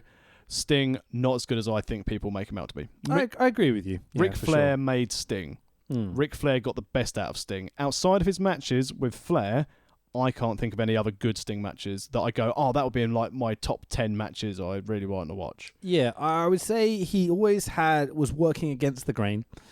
And he always had to work with the likes of Hogan and Goldberg and people like this. Yeah. Not really guys you can put on like good quality long matches with at this I suppose time Sting period, stuff you with know. Vader in when he was Surface Skid Sting For was sure. all right. Really, really good. Love that era of Sting. But Boom era, I would say the one thing with Sting is that he's a hell of a promo. yeah. He's a really easily lovable face. And that's a difficult thing to be in pro wrestling, is Yeah. to be someone who is constantly adored. Even when he did the little heel turn with the NWO stuff, he still got cheered. Yeah. He's always been a positive role model sort of thing, If you were going to have your Mount Rushmore of wrestlers and you had one spot left for either Sting or Bret Hart, who would you have? Well, for me, it's Bret Hart because I watched more of his stuff. It's more influential to me personally. If we're doing it in terms of who drew the most money and such, it's probably Sting. Oh, interesting. I'm not sure. That's a difficult one. I was thinking about this recently, about who would be my top 4. It's very difficult. Yeah. I think it's Chavo. Shawn Michaels has to be there, just because the quality of the work. For me, it's dumb indie guys, basically like Bryan Danielson, you know, and oh god, Kenta Kobashi would have to be there. One more. I definitely wouldn't give it to Sting or Brett. Yeah. Probably Austin or Rock. Yeah. But if you think Brett involved in Montreal Screwjob, which potentially still could have been the biggest work of all time. I think it is. But then you say who drew more money. Brett being involved in that Screwjob drew more money long term by him being not technically involved in it than Sting ever drew. I get that, yeah. Are you saying that Bret Hart is responsible for the Attitude Era? No, Vince Russo's responsible for the Attitude Era. Amazing. So, back to the Vampiro Sting match. The commentary keep putting over, you'll love this, the Vampiro is a Dark Angel. And I'm like, he's not even green! Yes! Yes! Nerds ahoy, how you doing? So, More Crusher! Random low blow by Sting, because obviously we have to have a low blow in every fucking match. Bret's Rope powerbomb by Sting. Holy fucking shit, Sting pulling out the high spots. That was fucking awesome. Name a rope after Bret Hart, not Sting. Don't say, oh, there's Sting's rope. Definitely not. Definitely not. It's Bret's rope. It will always be Bret's rope. So Sting uses the pipe, Stinger splash with the pipe, Scorpion death drop ×2 for the 1, 2, 3, and your winner is the Stinger. Nice clean finish. Yeah, absolutely. So Sting wanders back to crack Vampiro Cocaine. with the pipe again. That was the other guy. Just for no reason, he just walks in and cracks Vampiro over the head with the pipe, and you're like, that's not very hero-y of Sting, but it's the end of the feud. Yeah, for sure. Muhammad Hassan. Hopefully it's the end of the feud. What's the Muhammad Hassan bit about? Because when The Undertaker killed Muhammad Hassan to get on TV. I remember that, yeah. This feud, the match is okay. It's them doing big high spots and you know, trying to get the feud over how serious it is and how they were once friends and now they're not, and but it's just crap. Didn't live up to the hype. No, it really doesn't, does it? And considering already in this show we've had fake Kurt Hennig, fake Lex Luger, and now you've got a guy who walks around in face paint looking dark and broody. It's fake Sting. Yeah. You know, we've got 3 new guys. No, that was David Flair. well, that's the whole thing. They're trying to do David as Rick as well. Yeah. So all across the board, they're trying to do the same fucking thing with people. Yeah. It's like, get some fucking original ideas for once, you know? Yeah, it's bullshit. So DDP and Arquette backstage with Mike Tenay, and you're like, you've got Mean Gene. What the fuck's this guy doing here? Hang on, he's on commentary. Big mistake. Big mistake. So Russo's gear. Not Russo. Arquette's gear. I mean, the Flying Elvises wore stuff like this, didn't they, in TNA? And like the Young Assassins, they wore this as well. You mentioned that his gear changed for this particular episode. It's Arquette goes, I know I look good. Yeah. No, you fucking don't. Best line of his wrestling career, that. It's pretty funny. I got a big pop from me, actually. I was annoyed I had to watch this show by this point because I was like, I've had enough. But especially at the time you were watching this, you're probably going, fuck, New Japan's on. For sure. Like, I haven't watched NXT, I haven't watched New Japan, I haven't watched shit. Yeah, in your face, listeners and watchers. We watch this over good wrestling. So, I keep saying Russo because I've written Russo, but Arquette has got red and white and gold flamed outfit. Like, it's a red, sparkly outfit. It's fucking abysmal. It's like the Honky Tonk Man, but without a back piece. Yeah. And everything I was saying, well, that's actually, yeah, it really is. So, from all the nice things I was saying about how this is different to Nitro, everyone drinks as we get a segment of Nash wandering around backstage aimlessly looking for Russo. You're like, great, you had to throw one in somewhere. Someone walking around in the corridors backstage. That was actually probably just an outtake from Nitro. They just forgot to cut it completely. That wasn't actually the Kemper Center at all. Kemper Arena. I wonder what they're doing with Nash and whether this is going to have a payoff. I bet it fucking doesn't. No, good stuff. So Kidman, Tori, Bischoff and Kimberly all backstage with Tenay, and I'm like, where the fuck is Mean Gene? Is he taking a shit or something? They were just like, just get Tenay in there, it'll be fine, we're live. They say they're going to win. I really love that. Where's Mean Gene? Oh, he's having a poo. Quick, get Mike Tenay. Hey, we're just on reserve, ready to go. Gene, how long are you going to be? Oh, a bit backed up. Okay, quick, get Tenay in. We've got you covered. And Gene's like, who am I interviewing? David Arquette. Fuck it, get Tenay. It'll be fine. Anyway, so Bischoff has the zebras on and he's the special guest referee for our next match, which is the climax of this trilogy. Billy Kidman with Tori Wilson versus Hulk Hogan with Horace Hogan. You're like, Kidman got the better end of the stick with valets on this one. Although everyone got the better end of the stick with Tori Wilson. Allegedly. Huge I never heard about her being erection. like a whore or whatever, sleeping around with the boys and stuff. No, but I think Kidman was just paranoid. I would have been. If I looked like Jesus Kidman and I was married to Tori Wilson, I'd be paranoid all the time. It's like, I want to give like women as much opportunity in pro wrestling as dudes or whatever, but like, oh my lord, like having Tori Wilson and Kimberly out for this, you're just like, Jesus Christ, these women look amazing. Stunning, beautiful woman. Yeah. So Horace is out with Hogan, as you said. Stunning, beautiful man. Which is the other end of the scale. Yeah. He's American made. Is that music they He's come out to? And that was his New Blood music. Is that literally what they used? Yeah. Wow, that's just... He's not even wearing red and yellow. Just going to put the chord progression slightly altered so Jim Johnson can't sue us. So Bischoff sends Horace to the back immediately, and I'm like, that's a nice payday. Like, walk to the ring, walk to the back, get paid $500,000. In fairness, Dub C dub. Fair play to Eric Bischoff using the rules. Yep.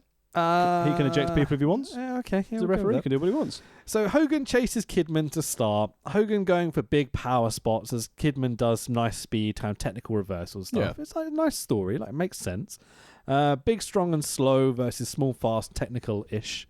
He's no fucking Dean Malenko, but like, you know, he's doing okay stuff. He's doing like headlock takeovers and shit. He's doing all right. Yeah, for sure. So Hogan does the strap spot, and I just have to say this because he's got the strap on, and I'm like, yappa bye. Just every time it makes me laugh. And should be disqualified.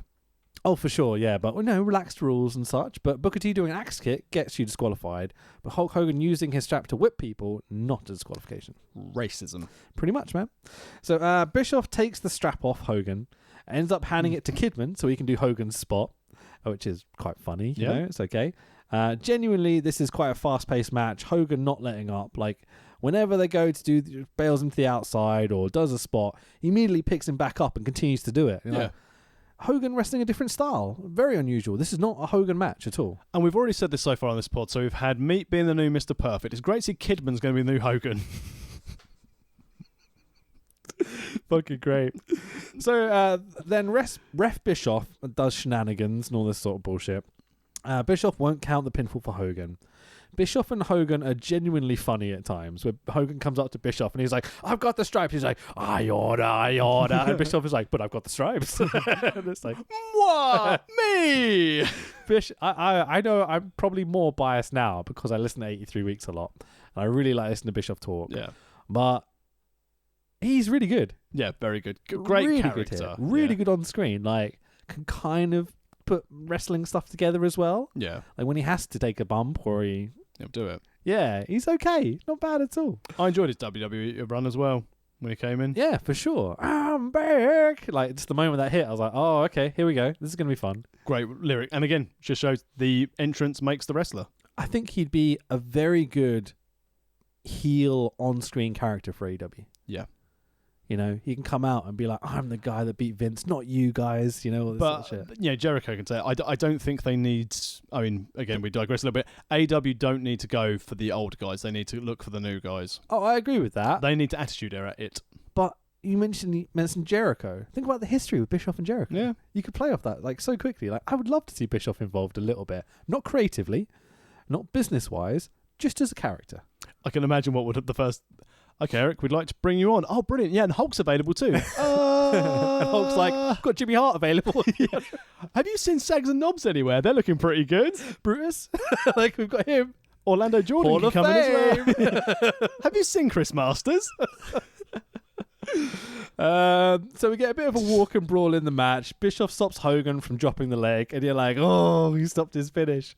Hogan drops Bischoff with a big punch, drops the leg, but there's no referee to count the pinfall. And Bischoff in with a chair now. Hogan reverses and hits both Bischoff and Kidman with the chair. Should disqualified. Skills. Yeah, for sure. But anyway. Hogan does his best to set up the tables in the ring, but the legs on one of them are fucked. So he just kind of props it against the ropes and doesn't use it. Hogan focuses on Bischoff. Kidman hits Hogan with the chair shot. 1, 2, Hogan kicks out. Who would have seen that coming? For sure. It's like the slowest count ever because Hogan has to kick out from like 10 falls apparently to make him look good.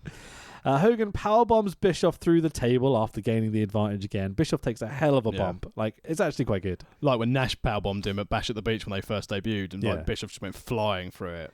There was one thought about this. It's like, have we got enough people doing powerbombs on the show? Yeah. Nash, Awesome, Hogan. Like, they all do powerbomb spots. Like, Candido does a powerbomb off the top, but he doesn't do It's the new low blow. You know what, bro? Powerbomb. It's the 2018 one-man Spanish Fly. Fucking Spanish Fly. Every fucking match, in any indie promotion. Spanish Fly, Spanish Fly, Spanish Not Fly. even indie promotion, every promotion. Oh, it's true. Hey, when I'm at Wrestling 4 on Friday, should I try a Spanish Fly? Do a Spanish Fly. In a battle royal? You got to say, it's an awesome spot, but like, and so many people are doing it. It's lost all momentum. I'm going to do it to Sonny G on commentary. Like a rolling version, like two old men, you know. Can someone help me up? So Hogan powerbombs Bischoff through the table. Hogan attempts to put another table in the ring because it gets it trapped between the ring skirt and the bottom rope. He doesn't know what to do. It takes like a minute, and he's going, wait, it won't go through. What's happening? And one of the camera guys is like, just move the fucking ring skirt and pulls it down for him. It's fucking hilarious. So Kidman low blows Hogan, at least the fifth low blow match with a low blow in it. Awful. Yeah, really terrible. Big Hogan chants from the crowd. He is super over, let's be honest. You know, Kidman misses a splash through the table, goes through the table himself. Hogan covers Kidman. Horace Hogan back out to grab Bischoff's hand to count the 1, 2, 3, and Hulk Hogan never put over Billy Kidman ever. Oh, Hogan, you made that kid. What's the point? This is the thing. The Bischoff's like, oh yeah, Hogan even pulled him off backstage. Definitely pulled off Kidman. But he never put Kidman over in this whole fucking feud. Now, the good thing is, granted, this was our trilogy because this was like the big run-up and this was the big blow-off match. They had one further match. Okay. At the Great American Bash, which is the next pay-per-view. Yeah. Hogan versus Kidman. #1 contendership for the WCW Championship on the line. Did Hogan squash him? And would you fucking believe it? Hogan knocks out Kidman with the brass knucks to become #1 contender for the WCW title. It's unbelievable. Oh my god. You can see why the Bash of the Beach 2000 stuff happened. Yeah. And Russo just went, fuck it. I don't give a fuck anymore. Yeah. Because every step they're trying to put someone over, Hogan's like, doesn't work for me, brother. Yeah. I won't beat him with the leg drop though. Yeah. I'll let him fall through a table. I'm not taking that bump, brother. Every match he's dominated. But, in fairness, in Hogan's defence for once, what good would have it got by putting Kidman over? You could have had a new star. Nah, I like jokes. Yeah, I know what you're saying, but let's face it, Hogan is washed up completely at this point. Like he can just about work in the ring. He's got a year or two left where he can still go. He's done. But he's done. Yeah. He needs to be putting people over, and he never fucking did. Never does. Not even WWE never when he put came over back. Brett never put over anyone. He put over The Rock at WrestleMania. But oh my God, it took a lot to get it there. But obviously, Hogan did say as well in all the interviews, and I definitely believe him, bass player of Metallica, right? Yeah, for sure. They switched it during the match. Hogan was supposed to go over because the crowd was so hot that he said to The Rock, "You should have this, brother." And The Rock gleefully took it. No. He didn't even put over fucking Shawn Michaels, for God's sake. Well, Shawn Michaels put himself over at SummerSlam. Fucking A. Yeah. Best sell job ever. Yeah. Really, really good. I basically thought like late 2000s Dolph Ziggler just watched that match and was like, oh, that's what I'm just going to bump. But Hogan is maybe one of my most hated wrestlers of all time. I don't like his matches. He's a parasite. I don't like his promo work. I don't like anything about him. He never gave back to the industry that gave him everything. But remember, he's American made. What a piece of shit he is. Anyway, so I mean that's the finale of our trilogy, and what a typically bullshitty finale it was going to be. We knew this was coming. That's why we did it. I thought at some point he was going to put him over clean, and this was going to be it, because everyone talks about it all the time. Like the amount of time someone's gone to me, Hogan had that feud with Kidman where he put him over. That's why we fucking did it. He didn't put him over at all. Do you not love TV shows and episodic television where you get a really disappointing finish? WWE Raw. What's up, Game of Thrones? How you doing? So, Russo shoves Liz into the Millionaires Club bus and drives away in a car as Nash kind of slowly walks behind him and goes, "Fuck," drinks some water just calmly. Because he looked surprised because like, hang on, Luger's on the bus. I'll go and steal that stagehand's car and drive away. What's that about? Why did he put Liz on the bus? I think it was probably like, right, I'm going to put you on this bus. I'm going to have my wicked... Whoa! Hey, Lex! Right, okay. Is that what happened? I didn't see it. Oh, fuck it. Who cares? Excuse me. So, video package for tonight's main event of the evening. The music is a rip-off of the Prodigy's Firestarter. Don't know if you noticed. Like, a clear rip-off. Like, they left it on, though. I'm a Steyerfarter. Steyerfarter. Twisted Steyerfarter. Yeah. So, Jarrett backstage interview with Mean Gene. Like, yeah, Mean Gene's back from his poop. Awesome. So, Double J calls Gene a geriatric slap ass. And you're like, oh, great. That's such a quality promo. Jarrett stumbles his line about boots and flossing his shoelaces or something. I don't know what the fuck he was going on about. It was meant to be one of these classic southern redneck wrestling heel lines, but he stumbled over it and fluffed it, so it just didn't work. Jarrett hasn't had a good match since AWA Super Clash. Man, you might not be wrong there. Hang on, we've still got the main event to cover. Maybe can turn it round a corner. The kitchen sink match. Oh, the with kitchen China was brawl quite with China. good. That was good. Like the good housekeeping match. Yeah, where he was like paid $1 million or whatever to do that one match because his contract had run out or something. Like that was a good match though. That's because China beat the shit out of him. Exactly. Yeah. What other good Double J matches have we seen? None. I can't think of a single one. Some of the King of the Mountains were entertaining. Because they were so ridiculous. One redeemable Jeff Jarrett point, which I will get onto after we've covered the main event because it's part of my notes at the end. Let's fly through it. So Michael Buffer, £1 million an event. Michael Buffer is in the ring doing the ring introductions, and immediately some fan, just like with the "Can he do it?" that Joey goes, "Go back to Vegas, Buffer!" Like, love it, absolutely love it. But I assume he was in Ready to Rumble, was he not? So that's why the link is here.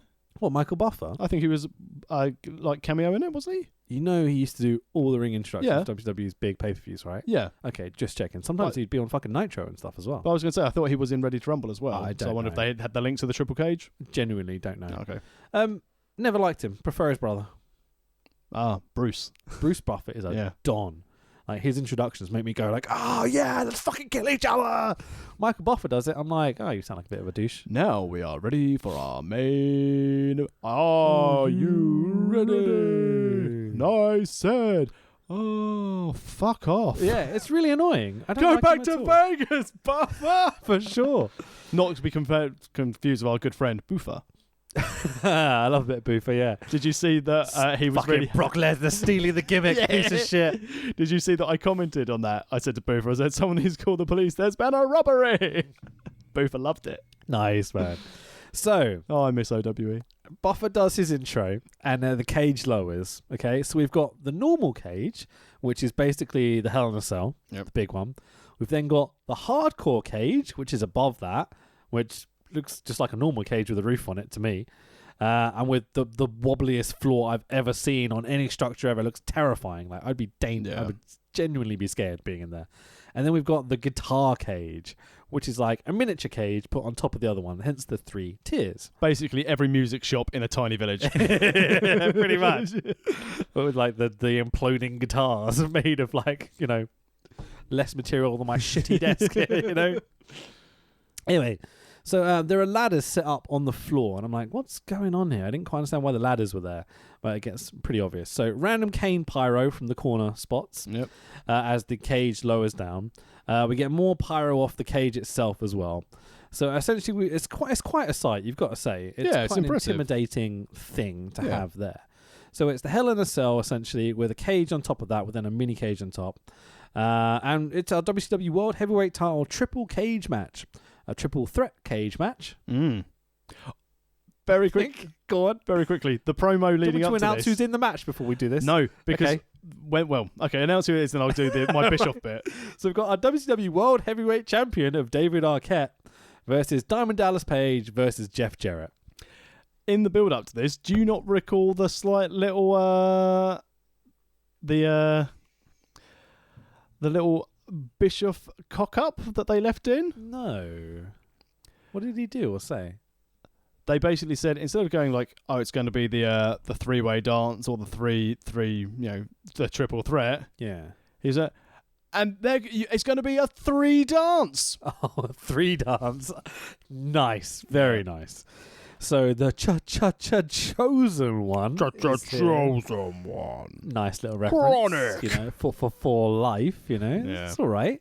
Jarrett out first, has his hands like taped up, but I thought it was tape at first, but it's not.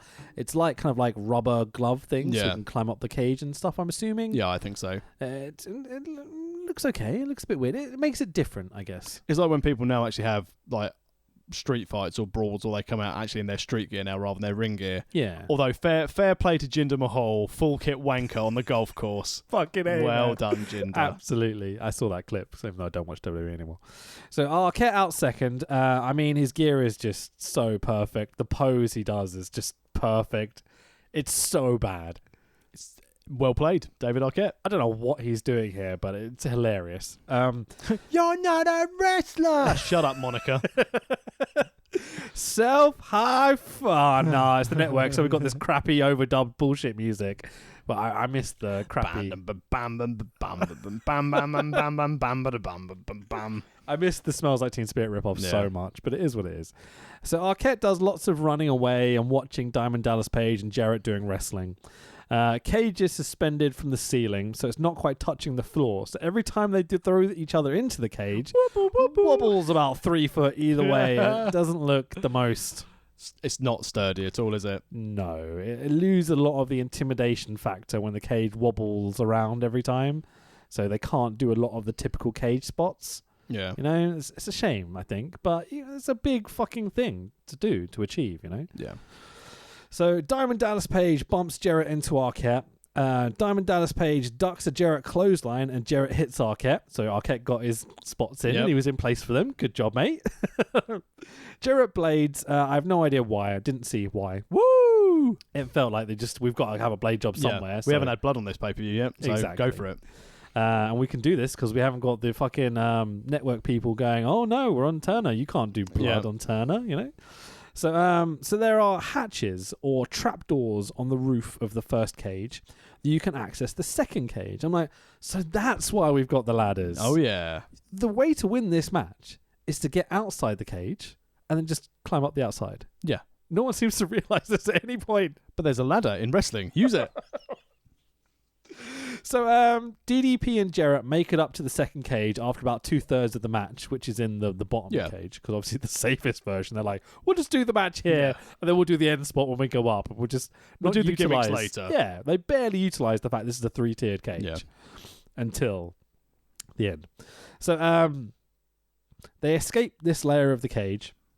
They have to use some bolt cutters to open the door, and it seems an inconvenient way of setting up a match. Yeah. Imagine they didn't bring the bolt cutters. They'd be stuck in the second cage. Well, then you had to go back down, get out the cage the other way, climb up the outside, and just crack on winning the belt. This should have been the first fucking place, is what it is. So you end up on the roof of the first cage. So whoever designed this monstrosity did not understand what flooring was, because they look like they're going to fall. They look like they're about to Mick Foley it every time they run across the cage. SmackDown versus Raw Hell in a Cell steel cage style. You walk over it, it looks like you're about to fall through. Yeah, really, yeah. I remember playing that, actually. Yeah, I had that one. So both lads managed to knock down one of the sides of the cage, so the second tier of the cage, almost falling to their deaths. This looked like a prepared spot. Yeah, but one that almost went very wrong. Oh my lord. If one person had rolled their shoulder or something, they would have been flying off the edge of the fucking thing. Could have been terrified. So Diamond Dallas Page is attempting to set up a table on top of a cell. And you're like, this is madness. Devon? It's so weird. So he manages to do a power slam to Jarrett through the table, and I'm like, props, man. Absolute props. You managed to set up a table on like a chained floor and then do a power slam without knocking any of it over. It's pretty impressive, actually. The only sturdy structure that was there. Ralph has climbed up it earlier and bounced, and I was like, that's the one which we need to be secure on. Fucking A. So DDP and Jarrett tease throwing each other off the roof of the cage, which obviously they had to do. I would have thought they'd do more of this. It only happens once, really. So Arquette suddenly decides to climb up to the second cage. And you're like, what are you doing, Dave? Like, I know what you're doing, but, because I've seen this before. But DDP doesn't seem to care or notice. Mike Awesome then appears out of fucking nowhere and takes out Diamond Dallas Page. Without using a ladder. True, Climbed absolutely. the outside of the cage. Did he? Yep. He must have, because I didn't see him climb, but he just appears almost. So Arquette climbs up to the tippity top above the actual third tier cage. Above the guitar house. Which is where the belt is hanging. So really, it's almost like a 4-tiered... Yeah, you're standing on top of the third tier. Yeah. But then you think about it, you've got the ramp is another tier, the ring is another tier, and the top of that cage is also a tier. So you're really? The top. No. You're not having it? No. You're the top of the wedding cake. Okay, I'm fine with that. So DDP takes out Awesome. DDP and Jarrett climb up to the tippity top and into the third cage with the imploding guitars. DDP hands Arquette a guitar. You're like, seems like a dumb fucking idea. You never know, might turn on you. But he wasn't heelish or a dickhead earlier outside his limo. Of course he wasn't. So both DDP and Jarrett are climbing up to the little cage at the top. And Arquette goes, oh, and hits DDP. Oh. Like, didn't see that coming. Oh, no. Hey, bro, it's a swerve. Such an illogical, dumb fucking swerve. Well, no, in fairness, you told me I wasn't part of the Millionaires Club. Well, that's really mean. Oh, it's just they've done it on the night. Yeah. There's no build to this. Arquette was fully behind DDP. Yeah. He beat Bischoff to get the match against Jarrett. Yeah. If he's against DDP, why the fuck did he do that in the first place? Are you trying to suggest there needs to be some logical booking where Arquette was in the pocket of the New Blood all along and they went through all this violence and beatdown just so Jarrett could just have the belt? Just the risk of DDP maybe getting the belt and climbing up for anyone's notice. They went through all this. Yeah. Just so they could do this. Shenanigans. Oh, it's fucking dumb. Would have got away with it hadn't been for those pesky kids. So Arquette smashes the guitar over DDP's head. DDP bumps to the top of the cell. Jarrett does the same, smashes the guitar over the top of DDP. Jarrett takes down the belt and celebrates with him and Arquette. But that's not all, folks. Awesome then attacks Diamond Dallas Page on top of the roof of the first cage. Canyon appears out of nowhere for the save. Remember what Canyon had happened to him earlier in this night. The neck bumps. From the awesome bomb. Fucking A. So, do you want to describe this last spot? Go on. I'm going to describe it in a slightly different way because it's the most inappropriate thing that anyone's ever done in professional wrestling. Okay. So, Mike Awesome then gets hold of Chris Candido. Not Chris Candido, Chris Canyon. Chris Candido was backstage boning Sonny, among other things. So, took poor Chris Canyon and threw him off the top of level 1 of a 20-foot cage and he went through the entrance ramp. Yeah. This is distasteful in so many ways. Because?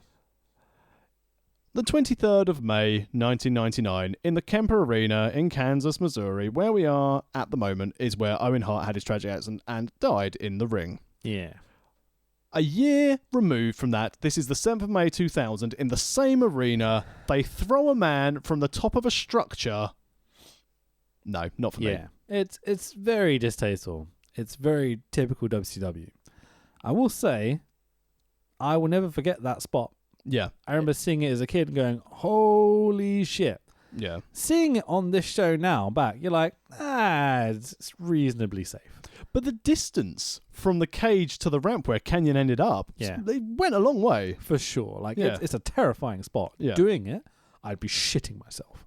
Like, I would just never do it. It's the simplest way to put it. Basically, you know what happened here was Canyon suddenly got into this main event picture because someone said, we're going to have this triple cage. Who's going to be thrown off it? And Canyon was like, who's better than Canyon? Exactly. But yeah, I will always remember the spot because, as I said, I always remember seeing it and wanting this triple cage match. And so that's why I went to the lengths to get to see it on the VHS. But to do it in the same arena almost a year to the... I mean, we're like 2 weeks removed. A year and 2 weeks removed from Owen Hart's tragic death to do it. It's not great. But then that leads back to the good Jeff Jarrett point. Jeff Jarrett, the Raw after Owen Hart died at the tribute show, you could tell how much Owen as a friend meant to Jeff Jarrett. And the fact that Owen's words of how much and the memories of Owen Hart is better than any match Jeff Jarrett had ever had. Yeah, for sure. Yeah, hands you down. watch any promo Owen Hart ever did ever, it's better than anything Jarrett ever did, to be fair. Yeah, but still, Jeff Jarrett, he lost his mate. And the fact, but then agreeing to sign off on that spot a year after. It's a bit weird, isn't it? Yeah. It reeks of desperation. This whole thing now, to gain attention, because when Foley went off the cage, went off the Hell in the Cell, it was ridiculous. A moment that changed my life. Yeah, For sure. but this is we're clutching. We are underwater. We are struggling to get out. We can't tread the wall. We're done. We need to do something to try and get out of this mess. And that was their last play. Because after this show, Go ahead. we had a few more pay-per-views. I think we had like 5 or 6 pay-per-views before they went under. Yeah, not much. It's only about a year or so. So Because it's next summer, isn't it? yeah, we're basically 11 months from WrestleMania 17, and that's the week before was the buyout. Uh-huh. So the next pay-per-view up was the Great American Bash. We've already touched on Hogan and Kidman. Good thing that he puts that kid over. Sting and Vampiro also had another match. Okay. The Human Torch match, Oh. which As in which Vampiro won. Kane Undertaker stuff. Well, no, that was an Inferno match. Yeah. No, this just happened by Vampiro setting Sting on fire. Oh, nice. But you asked about the Kevin Nash payoff and where this is all Yeah. leading. Well, main event for the WCW title at the Great American Bash. Interesting where Ric Flair's title shot went for this, as he won that Battle Royal on Thunder. But let's not worry about that. Nash versus Jarrett, title on the line. Nash about to win.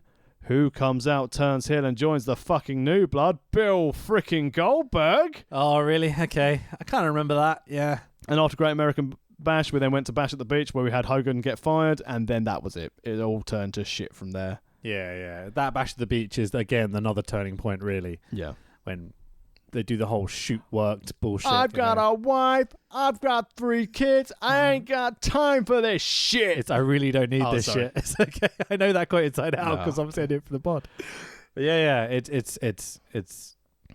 gets bad. Like this is, again, it's semi kind of exciting. There's a new feel to everything. It's different, Yeah, structured and no backstage segments other than one Kevin Nash walking in a hallway. Exactly. There's 3 or 4 tropes they are constantly relying on. And it's in 3 shows we've watched, I'm getting totally sick to death of watching it. Like, how did they expect anyone to continue watching this crap? 19 years later, Yeah. what do you see on main number 1 promotion television then?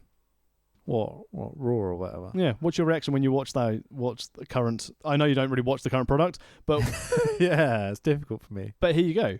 So you've just described they base it around your 3 or 4 core wrestlers, which they're doing at the moment with Seth, with AJ, with Dragon, and maybe Kofi for the time being till they get bored. Or they blame the ratings on Kofi being champion. It's nothing to do with Kofi being champion. It's the piss poor writing. Oh, absolutely. It's crazy that those are 4 guys that I really love as professional wrestlers. They are not the marquee names to build your company around. I don't want to watch them because I know they're gonna not be themselves, not do what they can do, and not give me any reason to be invested in their matches. It's a real shame.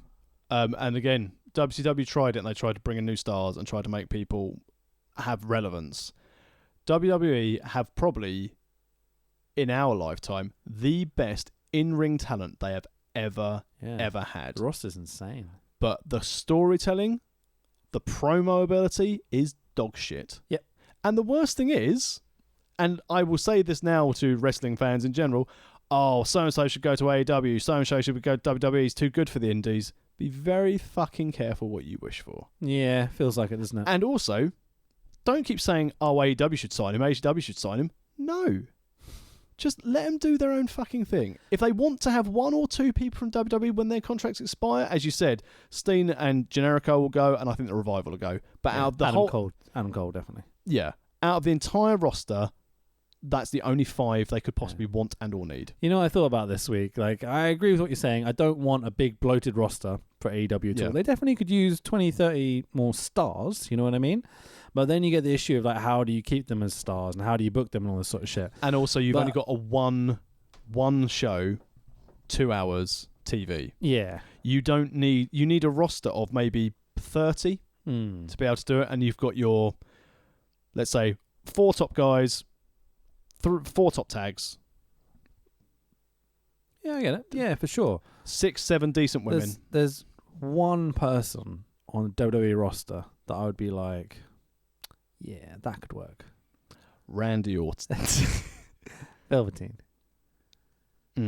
Velveteen. Although, did you see what he tweeted and then deleted after Takeover? Yeah, for sure.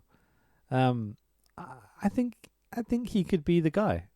That like, you know, the Hulk Hogan, the Lex Luger, the Jumps Company or whatever. I think Moxley's done it though. Yeah, I don't know. Moxley's okay. I don't think he's going to be the guy we all remember as the AEW Jump, whatever. I know he's the first. I think he's the Lex Luger. Yeah. You know, appearing in the shopping mall or whatever. But I think there's a slot here for one major fucking star to come across. And I don't know. I've got a feeling about Velveteen at the moment. I think he's something very, very special. But he couldn't have the name. I think the problem is with Velveteen Dream, that is his gimmick. If he goes over as Patrick Clark. No, not as Patrick Clark, but it's something similar. Yeah, that could stop him. I see that. The big one for AEW. Yeah. It's Punk. Yeah, I guess it is, isn't it? In terms of publicity and getting eyes on the product, that's insane. Yeah. Especially with the UFC stuff he's done. Because he may have been terrible in the UFC, but it had a lot of eyes on it. Yeah. A lot of eyes on it. But, you know, we've got two companies, which is brilliant. It's good for the boys, good for the girls, it's good for everyone. And hopefully, this will then suddenly make Vince McMahon have a heart attack, die. Triple H can basically bring NXT out to the main roster. Everyone will love wrestling. Wrestling's brilliant. Yeah. Do you get the feeling of, like, whenever we say the whole thing about Vince McMahon fucking off or whatever, like, he's an old man. He could pop his clogs at any moment, and we're going to feel terrible about it. Like, I feel like we should stop saying it. No. You know? No. Okay, no. In all seriousness, you know, Vince McMahon, as Moxley said, as everyone said, Vince is going to die in the chair. Yeah. He's going to die at work. And he's going to, you know, he's a healthy chap. But you can't work that long. And he's starting to show his age a bit now, poor Vince. He's done everything for professional wrestling. He's the reason we're here. He's the reason, let's be honest, everyone who's on the indie circuit or currently on the indies, they didn't sit there and have the plethora of talent and the on-demand, the internet to be able to see who their favourite wrestler is. I mean, a lot of the WWE guys like, Amazing Red. He's the reason we could do all the high-flying stuff. Yeah. And yeah, that's great. And that I agree with that. But you hear all the wrestlers like, I grew up watching Savage. I grew up watching Shawn Michaels. Oh, absolutely, yeah. Everyone watched WWE, and the reason why we've still got a business that's so vibrant at the moment is because of Vince McMahon. The problem is, Vince McMahon is going to kill his business despite himself because he won't listen. Yeah, pretty much. But AEW, when they get weekly TV, WWE go onto Fox. It's going to be interesting to see if they up their game. I think the big thing here is where we are in 5 years, sort of thing. You know, like, it'd be really interesting. I don't think WWE is going to go anywhere. I don't think AEW is going anywhere anytime soon. Apart from, like, you know, onwards and upwards and such. I think WWE will have to scale back a little bit because of the finances, and I think they're expanding a bit too fast at the moment. The expansion is fast, but the money, I said the last quarter earnings were down considerably based on what they were, but they had all their expansion through international markets for the last time. This quarter, they're going to have the Saudi money from Super Showdown, which is going to be a massive cash flow injection. They're not going to release talent at the moment. Why would they? Why would they give things their opposition? Because they want to be stronger, decent human beings. But I know what you mean. Yes, still getting paid a job though. Yeah. If my boss turned around and went, "You've got a 10-year contract and you've got to go and sit home for what you earn," I'd be like, "Fuck yeah!" I understand it. They're stopping people from creating legacies and such, which is not looking good on them at the moment. No, but again, problem being listed on the stock exchange, you are answerable to your shareholders. Are you going to let an asset go to a rival business? I would. Yeah, that's because you're a nice human being. This is the problem. You are. They're going there anyway, so you're just delaying the inevitable, and you look like a prick in the process. What's the point? I don't understand it. Because at the moment in the early buzz, because you saw what the buzz that Moxley caused, the internet was talking about it. Luke Harper goes there. Luke Harper's not a massive star. My mum doesn't know who Luke Harper is. What does it matter to Vince? Why, if he goes? Well, I recently heard again on the old dirt sheety this on Wrestling Inc. The reason why Vince McMahon turned cold on Luke Harper is because he couldn't do a southern accent. On that note, shall we end the pod? Thank you very much for watching and listening. We're live on YouTube every Wednesday at 5 o'clock. Subscribe, search World of Wrestling Podcast. Go to worldofwrestlingpodcast.com for all the podcast apps and everything like that. Subscribe. Really helps us out. Leave a review on iTunes and stuff as well. Or a thumbs up on YouTube. Whatever you want to do. Any of that stuff helps us get out there a little bit more. And, I don't know what I'm trying to say. worldofwrestlingpodcast.com. I'm at Big Tex Williams on Twitter and Instagram. See me this Friday, return to the ring, first time in a year. Fucking A, man. It's going to be fun. I'm going to win the fucking Battle Royal. Then I'm going to get number one contender. I'm going to win the Wrestling 4 World title. Excellent. Mine is Rich. Mine is Fanboy Rich. I always keep saying the old tag. So Fanboy Rich on Twitter and Instagram. Come see my Warhammer painting. Yeah! I'm going to go and paint some flipping orcs. All right. Take care, everybody. Bye-bye. We don't know what we're doing next week, do we? See you next week. Bye. Dub C dub. Dub C dub.